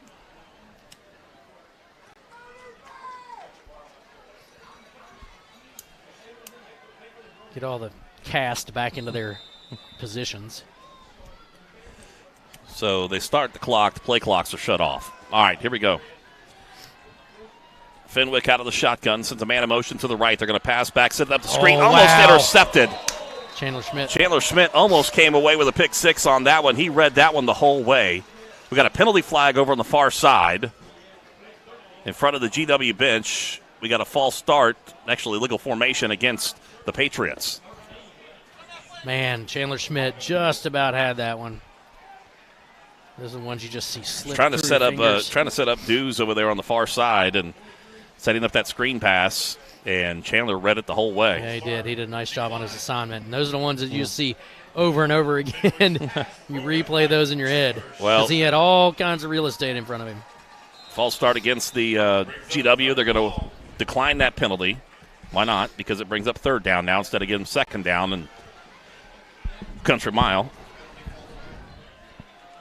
Football all the way back to the 36-yard line. Fenwick out on the shotgun. Steps up, pressure on. Throws the football far side, going up. It is pressure and incomplete. Almost intercepted over on that far side. I believe that's Alex Smith that was over there on the coverage. He got a hand on it along with Chandler Schmidt.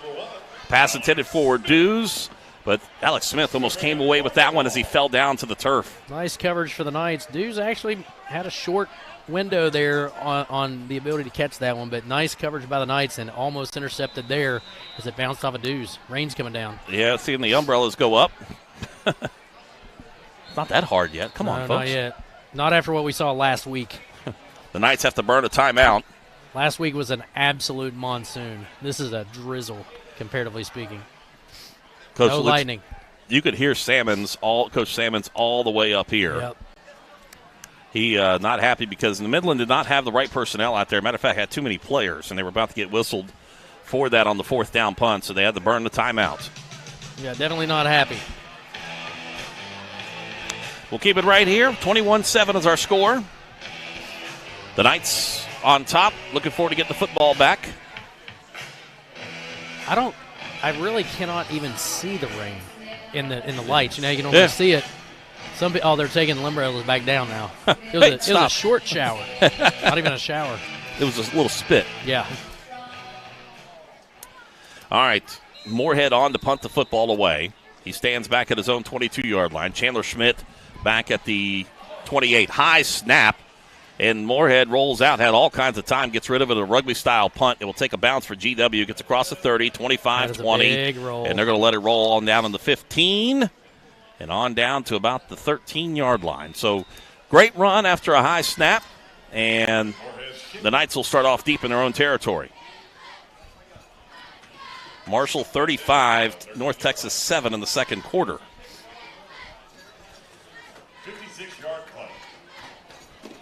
56-yard punt. Hey, we'll take it. For Moorhead. Moorhead, yeah. All right, 1st and 10 for Cabell Midland. This will be from the 13-yard line with 2 minutes left to play here in this third quarter. Knights on top, 21-7. Wolf up underneath center. We'll send Dominic Schmidt towards the near side. Actually, Alex Smith towards the near side. There comes Chandler Schmidt. Actually, Mason Moran on the motion. He takes it on the jet sweep. Shoestring tackle at the 20-yard line for Moran, and a good touchdown saving tackle on that one for Kolaski. Yeah, Kolaski caught him from behind. And I think if Kolaski didn't get him, Moran was going to go for a big run on that one. He had some wide open spaces in front of him, too. Flag on the sideline over here. Maybe a sideline warning. Sideline warning against the Knights. Yeah.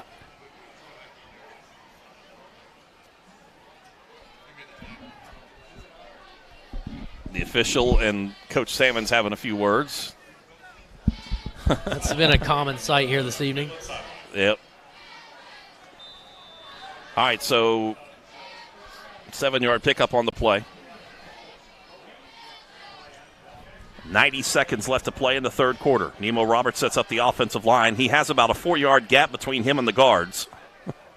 Put it this way, folks. Such big gaps are in 4-point stance. Yeah. Handoff coming towards the near side is Fetty. Turns upfield, gets across the 25 to the 30, 35, and he is still on his feet, powers his way down. Never went down and took down a couple of the Patriot players with them. And he gets all the way out of bounds at the 41-yard line. Fetty did a nice job following his blockers. He got a couple good blocks down the field. And actually, Taryn Fitzpatrick was the Patriot who ended up bringing him out of bounds. But he shucked off one defender to get to him. 21-yard pickup on the play, 1st and 10 for the Knights on the 41-yard line with 1:09 left to play in this third quarter. Drive that started back at the 13. Fetty single setback. Chandler Schmidt goes in motion. Handoff is to him. Goes left side, cuts back across the middle, lowers his shoulder, gets up across the 45. Wrapped up and brought down there by a host of white jerseys. Leading the way for GW in there on the stop is Anthony Casto, the senior. 4-yard pickup on the play. Anthony Casto, 6'4", 285, one of those big boys on the line for GW. Every time I hear Clay Matthews, I'm looking around. Right? Yeah. 35 seconds left to play in this third quarter. It's like when we get to talk about Trace Adkins, too. Wingbacks either way. Ball middle of the field. Handoff up the middle this time. It's Fetty, and Fetty still getting pushed back. Progress will get him about a yard pickup on the play to about the 46-yard line. Line of scrimmage just kind of collapsed on Fetty that time. Like you said, a short gain. And we go to the fourth quarter with Cabell Midland on top, 21-7. We're back after this 60-second timeout right here on 97.9 The River. Attention players, band members, fans, and coaches. After the game. My name is Deshaun and I am a success. My name is Braxton and I'm a success. Friday, I got my spelling words right. Party. I was in a math test and I didn't really get it that well. My teacher, she told me something and I got it. And I aced the math test, and I was excited. To share your story, visit cabellschools.com. Thornhill is now your #1 destination for new and pre-owned Toyotas, plus our top-notch Toyota certified parts and service center. We're eager for this new opportunity to continue serving our local communities. Quality and support you can count on. The all-new Thornhill Toyota is here. An injury at any age can be a game changer, but Marshall Orthopedics, the area's only comprehensive sports medicine practice, is ready to get you off the bench and back in the game. Marshall Orthopedics takes care of the herd. Let us take care of you.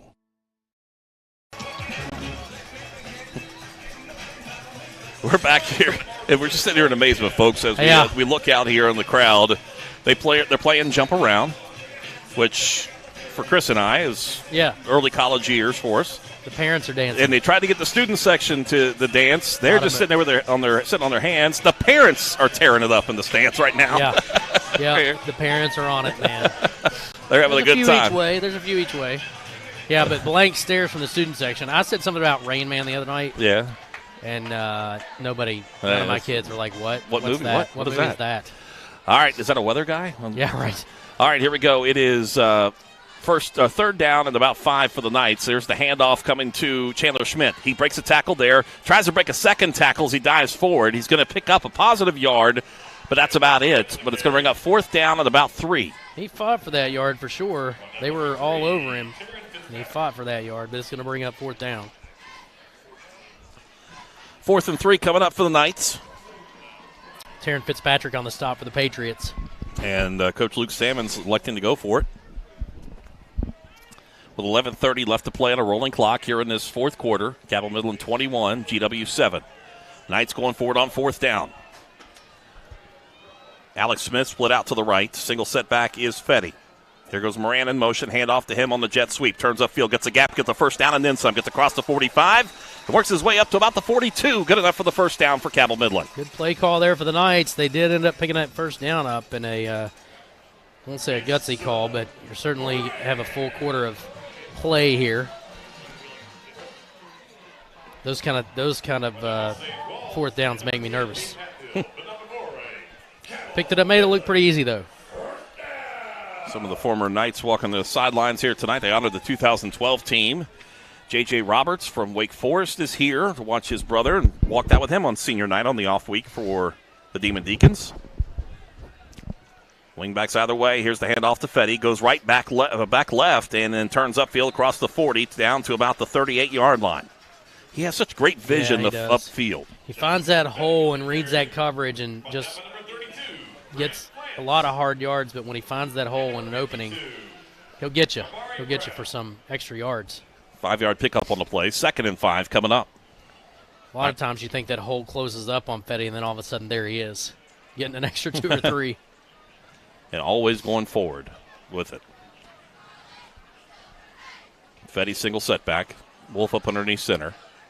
Takes a snap, hand off to Fetty. Breaks it out towards the near side. Gets a great block. Gets across the 35. Cuts back to his right to the 30. Still on his feet as he tiptoes the sidelines and goes out of bounds at the 25-yard line. You know, I'll tell you, a lot of credit to Will Hass there, pushing away some coverage for Fetty to get that extra yardage, but he actually backed into his defenders from GW too and hauled them 4 or 5 yards as well. Big pickup for Fetty. Nice job.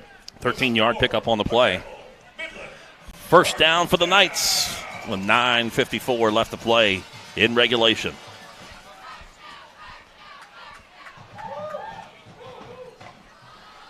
The Knights looking to go 7-1 on the season.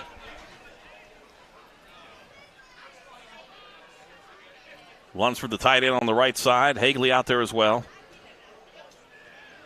There goes Wolf. He'll keep it up the middle. Lowers his shoulder. Pushes his way down to the 20-yard line. Big pile. To the 21-yard line. 4-yard pickup on the play.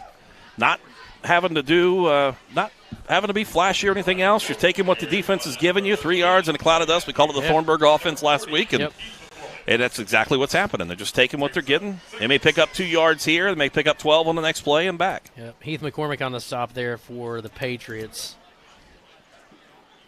Again, Fetty's always good for that 4, 5, 6 yard run. 11th play of this drive with Alex Smith splitting out to the right. Single setback is Fetty. It'll be Moran going in motion. Wolf hands it off to Fetty, goes right side, turns upfield, gets close to a first down. Had to get beyond the 15-yard line to do it. I think he's going to be short by about a quarter of a yard. Yeah, just shy of that. And those are the football about maybe a foot. So give him a 5-yard pickup on the play. 3rd and 1 coming up for the Knights. Ball middle of the field as the Knights go from right to left.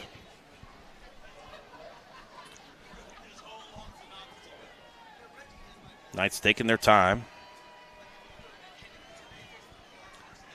Smith split out towards the near side. Wishbone formation. Wolf takes a snap. Hand off Dominic Schmidt. Goes right, and he is going to be swarmed over by a bunch of white jerseys. He gets to the 13, though. Yeah, that's good enough for the first down. Yeah, he's going to move the chains, which is what the object of the exercise was. And like you were saying, they're going to eat that clock now and grind that running game out to finish this thing out. The 3-yard, needed 1 yard, picked up 3. 1st and 10 for Cabell Midland. Ball at the 14-yard line. 8 minutes left to play in regulation. They could grind this thing out and get another first down, eat a lot of clock up. Wolf up underneath Nemo Roberts. Handoff is to Fetty. Fetty will go right side, lowers his shoulder, drives 2 of the defenders back across the 10 to about the 9-yard line. Yeah, he just put his shoulder into number 32 and just knocked him backwards, honestly. That's Grant Plants for the Patriots. 4-yard pickup, 2nd down and 6. Forthcoming for the Knights. Ball far hash mark. That little rain shower kind of subsided pretty quick. Hopefully it'll hold off till we get out of here, yeah. Right? Temperatures will be dropping tomorrow, folks. Oh, yeah. Through the 50s in the afternoon. You're going to get your crisp fall weather tomorrow for sure. Wingbacks either way. It's Schmidt coming in motion. Wolf keeps it himself. Turns upfield. Gets across the 5. Gets enough of the first down as he dives his way down to the 3-yard line. Nice little run there. Followed a blocker right up the middle. And they are going to be close to a first down. Stopping the clock. You measure it. Oh, no, they gave it to him. I thought for a second they were going to measure it. Yeah, 1st and goal. He gets down to the 3. 6-yard pickup. 1st and goal coming up. 6:53 left to play in regulation. Cabell Midland 21, GW 7. The Knights looking to add to their lead. Does Schmidt go in for number 4? We'll see. Wolf up underneath center. They'll overload the left side of the line. Schmidt, handoff is to him. He'll turn upfield. Schmidt tiptoes into the end zone. Touchdown.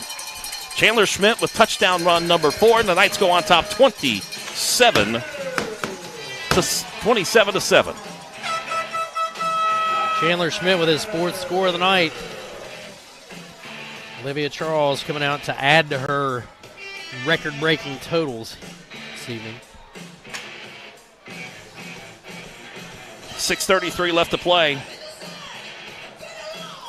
Olivia Charles on to attempt the extra point.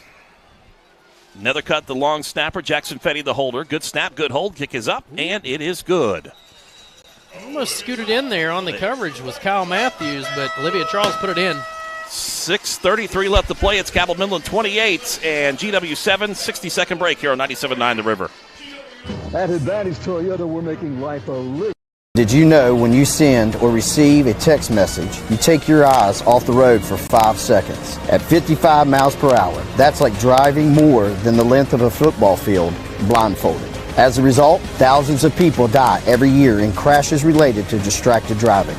That's why we're cracking down on people who text or use their smartphones while driving. We would rather you cross the goal line alive. Law enforcement officers write tickets to save lives. Don't text and drive. Going out?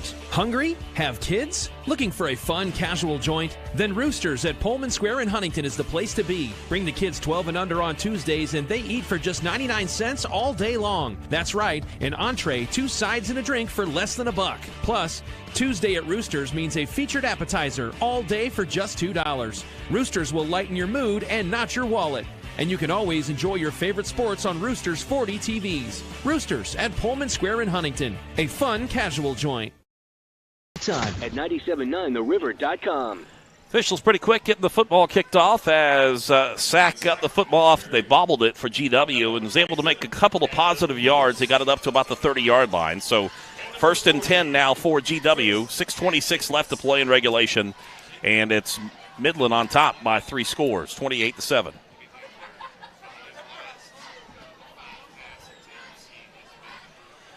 Four wideouts to the left.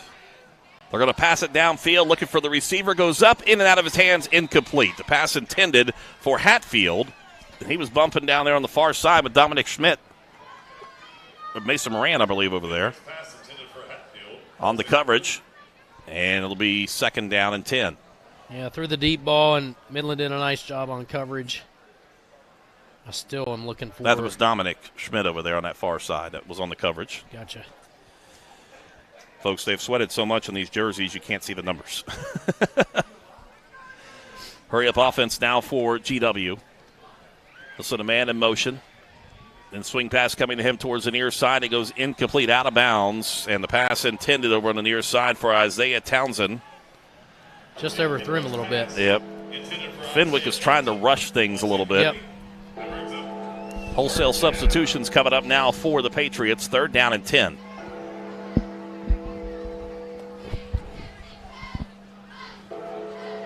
You know, they're sending Dews and Taryn Fitzpatrick back in. Sending them over to the far side. Yep. 2 to the far side, 2 towards the near side. Single setback is Sack. Fenwick steps up, fires towards the near side, looking for the receiver. He makes the grab at about the 47-yard line. And on the grab on the near side, that was Hunter Giacomo. And it's a 1st down for GW. Giacomo, there you go. Giacomo.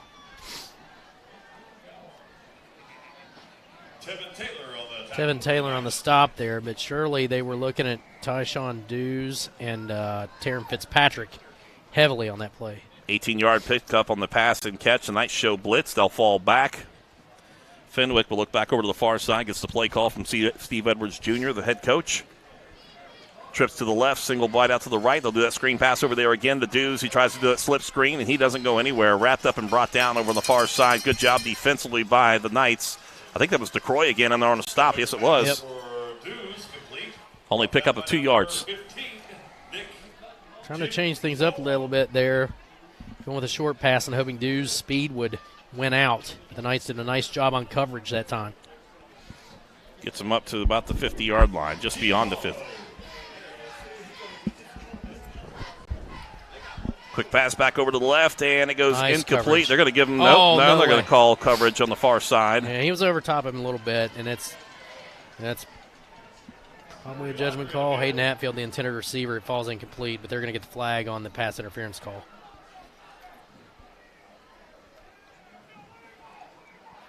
Coverage is pretty tight.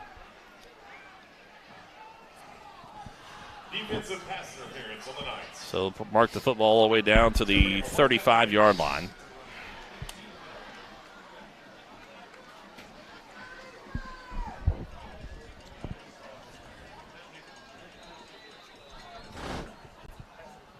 Two wideouts to the left, two to the right.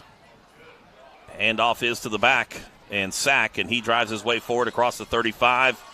Carries a couple of Midland defenders with him. Nemo Roberts there on the bottom part of it to pull him up. Yeah, that hole closed pretty quickly. He'd only pick up a couple. Pick up of two. Also, Logan Fisher in there. Actually, Logan Fisher, the big senior, in there on the stop. Two wideouts either way. Fenwick steps up, fires back over to his right, looking for receiver, and it goes incomplete. Good coverage on the near side. Almost intercepted.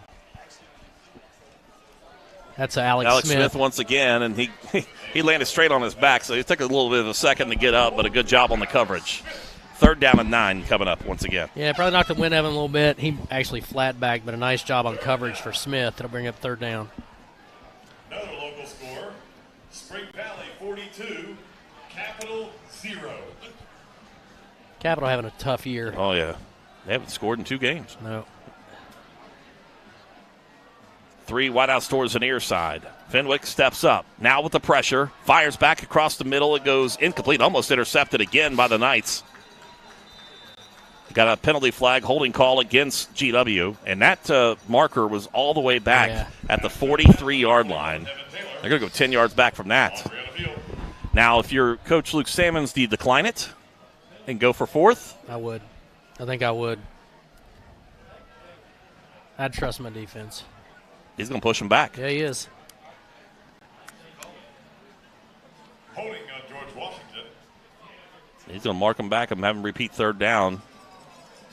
I'll put them all the way back into their territory. Yep. Back to the 48.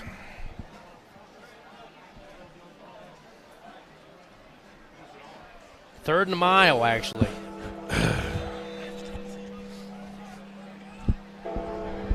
Third and about 24 coming up. Fenwick steps up, looking back to his left, has a receiver streaking down, intercepted over the far side. It's Midland coming away with it. It's Alex Smith this time as he works his way. Check that. It's DeCroy, I believe, coming back with the interception as he brings it up to the 40 and to the 36-yard line. Just playing outfield up there and comes away with it. No, check that. Dominic Schmidt coming away with the interception. Midland did a nice job on coverage. They had man coverage, and then Dominic just came back to that and stepped right into the path of that ball for the interception. Great coverage by the Knights.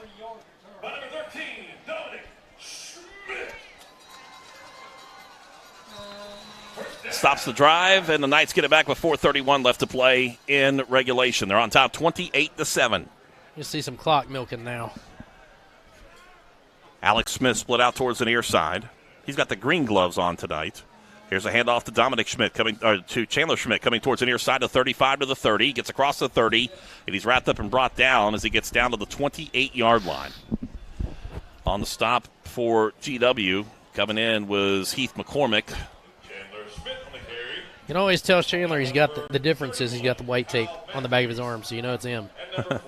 Everybody else. He has the yellow gloves. Yes. So he's got yellow. Alex Smith has the green. Dominic Schmidt with the white gloves. Update on the Marshall score. It's 42-7. 42-7. The Herd having a big night down in North Texas. They needed it. Just no collapse in the second half, No please. collapse in the second half. Wingbacks out of the way. Single setback. It's Moran going in motion. Handoff is to him. Breaks it out to the outside. Cuts back to the middle. Now gets across the 25 and down to about the 22-yard line. That's good enough for the first down to move the chains for the Knights. Hayden Hatfield on the stop for the Patriots, but the Knights do pick up the first down. You listen to Cabell Midland Football on WMGA Canova Huntington. I'm Jason Toy. Chris Tatum here with me. Lowell Austin back in the studio in Huntington. The Knights are on top. They trailed 7-0 in this game and have not looked back. They're out top 28-7. They have the football after a big Dominic Schmidt interception, his second one of the night. And the Knights have it down to the 24-yard line. Hand off to Jackson Fetty. And that's the way, if you're going to bring Fetty down, it's the way to do it. Get one at the bottom, one at the top, and bring him down. Grant Plants on the stop, and also Clay Matthews. Matthews hit him low. Somebody else hit him high.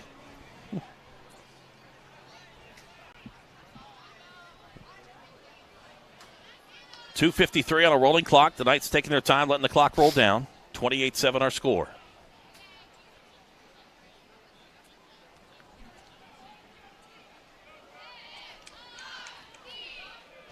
Wide out to the right. Moran goes in motion. Handoff is to Fetty. He turns upfield. Fetty's going to get forward across the 20 and down to about the 18-yard line. One of the defenders, as Fetty went across the line, the defender jumped on his back. I think that was Grant Plants that got there and jumped on his back and just kind of rode him down to the ground. It gets down to the 19-yard line. 3rd and about 5 coming up. 2:10 on a rolling clock. Knights looking to add to their lead.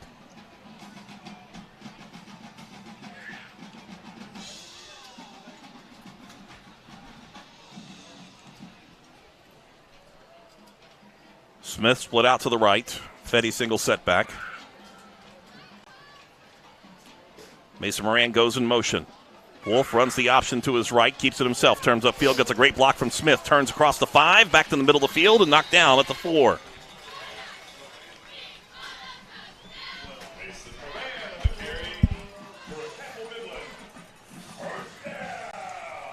Minute 42 left to play as the clock continues to roll down. Matthews in on the stop, 1st and goal for the Knights on the 4-yard line.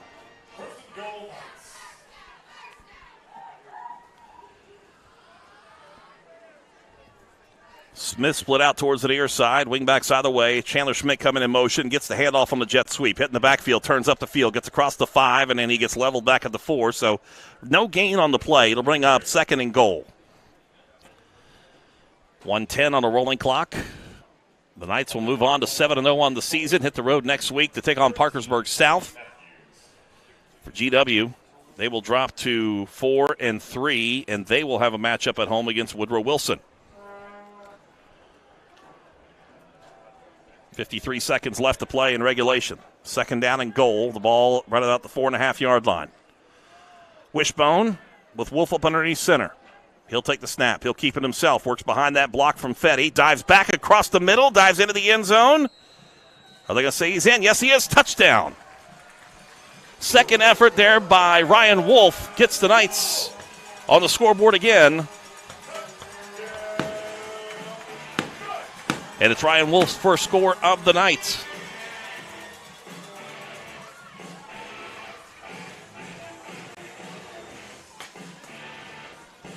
Four-yard TD run. And it's Cabell Midland 34. Olivia Charles' extra point attempt up is good. Now Midland 35, GW 7. We're back after the 60-second timeout right here on 97.9 The River. Your locally owned 7-Eleven Route 60 Barbersville is a... Planning for a funeral is never easy, and selecting the right mortuary can be important. Family owned and operated for over 6 decades, our family has helped other families going through the most difficult time. Chapman's Mortuary and Crematory can help you plan arrangements today or offer a pre-need funeral plan in line with your intimate wishes. And now, we provide Huntington's only on-site crematory. Call us for a free consultation. Chapman's Mortuary and Crematory, serving the tri-state for over 60 years. Each of us carries an anchor.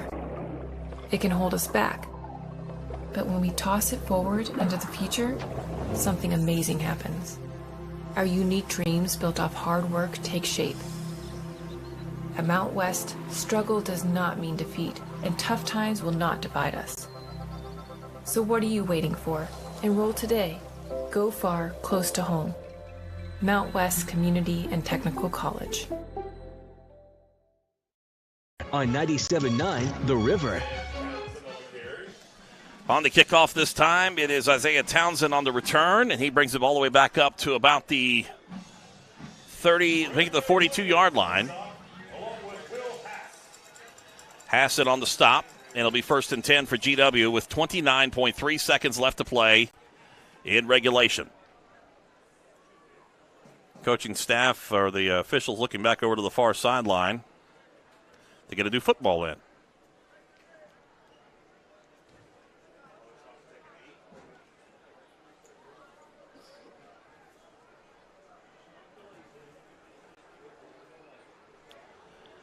First and 10 for GW.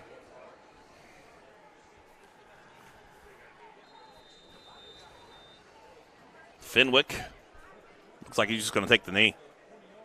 And he is. Just takes a knee, downs it, and that's going to be it for the ball game. The Knights will improve now to 7-1 on the season as 20 seconds will click off. The teams will come out and give high fives, and it's a homecoming victory here for Cabell Midland over George Washington. Final score once again, 35-7. Knights come away with the win. Post-game report coming up next right after this 4-minute timeout right here on 97.9 The River. An injury at any age can be a game changer, but with walk-in clinics Monday through Saturday, the Marshall Sports Medicine Institute is ready to get you off the bench and back in the game. Marshall Sports Medicine Institute takes care of the herd. Let us take care of you. Looking for fair prices, professional service, and the most customer-friendly shop in the tri-state? Then Freedom Gun & Pawn in Lavalette is your kind of place. Freedom Gun & Pawn has the best selection of new, pre-owned, and vintage firearms, plus a large stock of ammo and accessories. Freedom Gun & Pawn is everything you want in a gun and pawn shop. Freedom Gun & Pawn, proud to support our local high schools and communities. Across from Food Fair in Lavalette, online at freedomgunandpawn.com.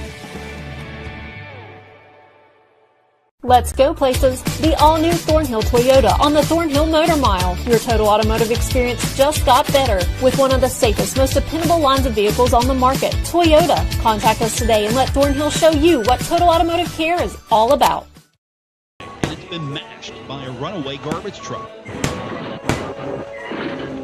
We've got an agent for that. Having your own State Farm agent means having a... Bush used to eat breakfast somewhere else, but then he tried Wendy's breakfast. Are those fresh eggs for me? He's become a really big fan of Wendy's breakfast. It's always bacon season over here. Tyler, please sign this for me. You the man, Tyler. Keep killing those breakfast sandwiches. I appreciate you. I will. Don't sell that online. Choose wisely. Choose Wendy's. Select breakfast croissants, now $1.99. Coach Salmons and the Cabell Midland football team would like to thank all of their sponsors for their generous donations this season. If you'd like to support the Knights, please email for more information. Cabell Midland football, always earned, never given.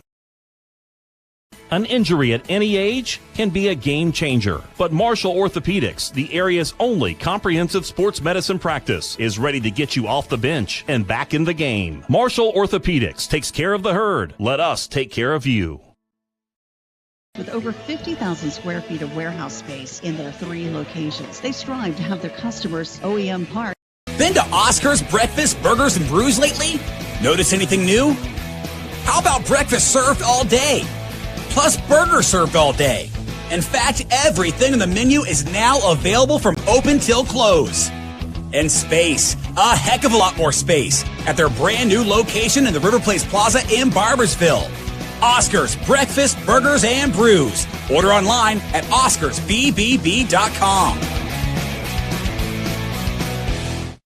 The Marshall Orthopedics High School Game of the Week, presented by the Marshall Sports Medicine Institute, is brought to you in part by Jason W. Elkins at Elkins State Farm Agency. Jason can help you find coverage that works for you. Jason W. Elkins, State Farm Agent, 4346 5th Street Road, Huntington. The Governor's Highway Safety Program wants to remind you to drive sober or get pulled over. And Kindred Communications, radio, digital, events, print, kindredcom.net. An injury at any age can be a game changer, but with walk-in clinics Monday through Saturday, the Marshall Sports Medicine Institute is ready to get you off the bench and back in the game. Marshall Sports Medicine Institute takes care of the herd. Let us take care of you. Are you nervous? I trust Huntington Federal. I believe in them, and I think they believe in us. There it is. Hey, David. Well, are you both together? We're sitting here in front of our new dream home. Well, I think we just made your dreams come true. Hello? Hello? Is anyone there? Hello? Huntington Federal, making dreams come true. Hello? Coach Salmons and the Cabell Midland football team would like to thank all of their sponsors for their generous donations this season. If you'd like to support the Knights, please email for more information. Cabell Midland football, always earned, never given. And on Schmidt's touchdown runs, it was of 6 yards, 2 yards, 2 yards, and 3 yards here on the night.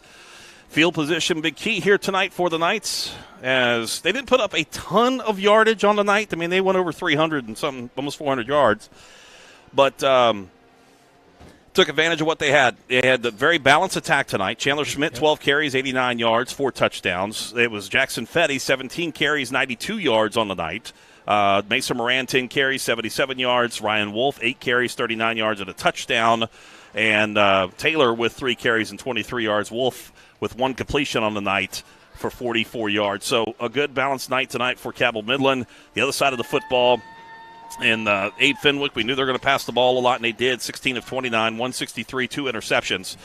And really not much of a rushing game here tonight. They had 2 players in positive yards tonight at 3 apiece. Yeah, it was non-existent running game. They tried, and they just couldn't get anything going with the running game. Passing game, as we expected, they were going to sling the ball around a little bit, and they do have a talented quarterback and a good number of receivers. And he's only a sophomore. Yeah, and one of your key receivers is a freshman too. Talented receiving core and quarterback for this GW team. They're going to be certainly reckoned with their passing game for a while, but the running game was just not there tonight for it. And you look at very quietly 92 yards for Jackson Fetty. He's always good for, like I said, 4, 5, 6 yards a carry. It seems like they did a pretty good job shutting him down in the first half. But Fetty's still getting his carries and his yards tonight. But, again, a very unselfish effort for this Cabell Midland team. Abe Fenwick also had 1 rushing touchdown on the night. That was the only score here for GW. That was a 1-yard touchdown run for the Patriots here tonight. But the Knights come away with the big victory by a score of 35-7. Homecoming night tonight, so a huge win.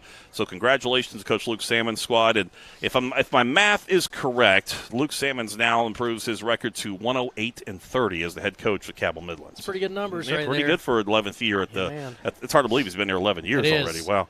It is. But big win up next on the road. Tough task at hand, taking on Parkersburg South next week. We'll have it for you at 7 with the pregame 7:30 kickoff coming up next Friday night from Parkersburg, West Virginia.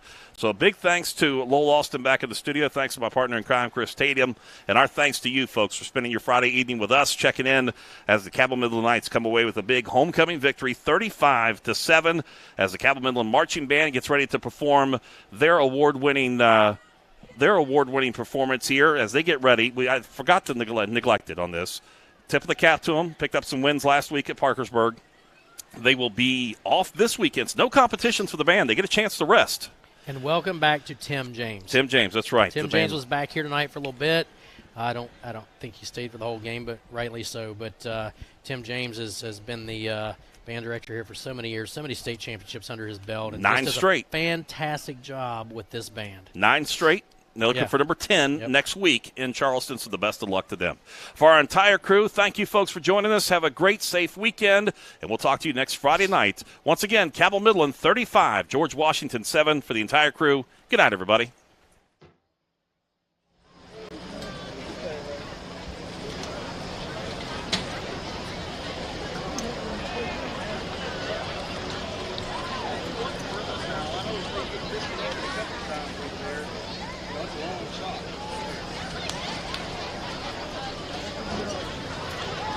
Thank you.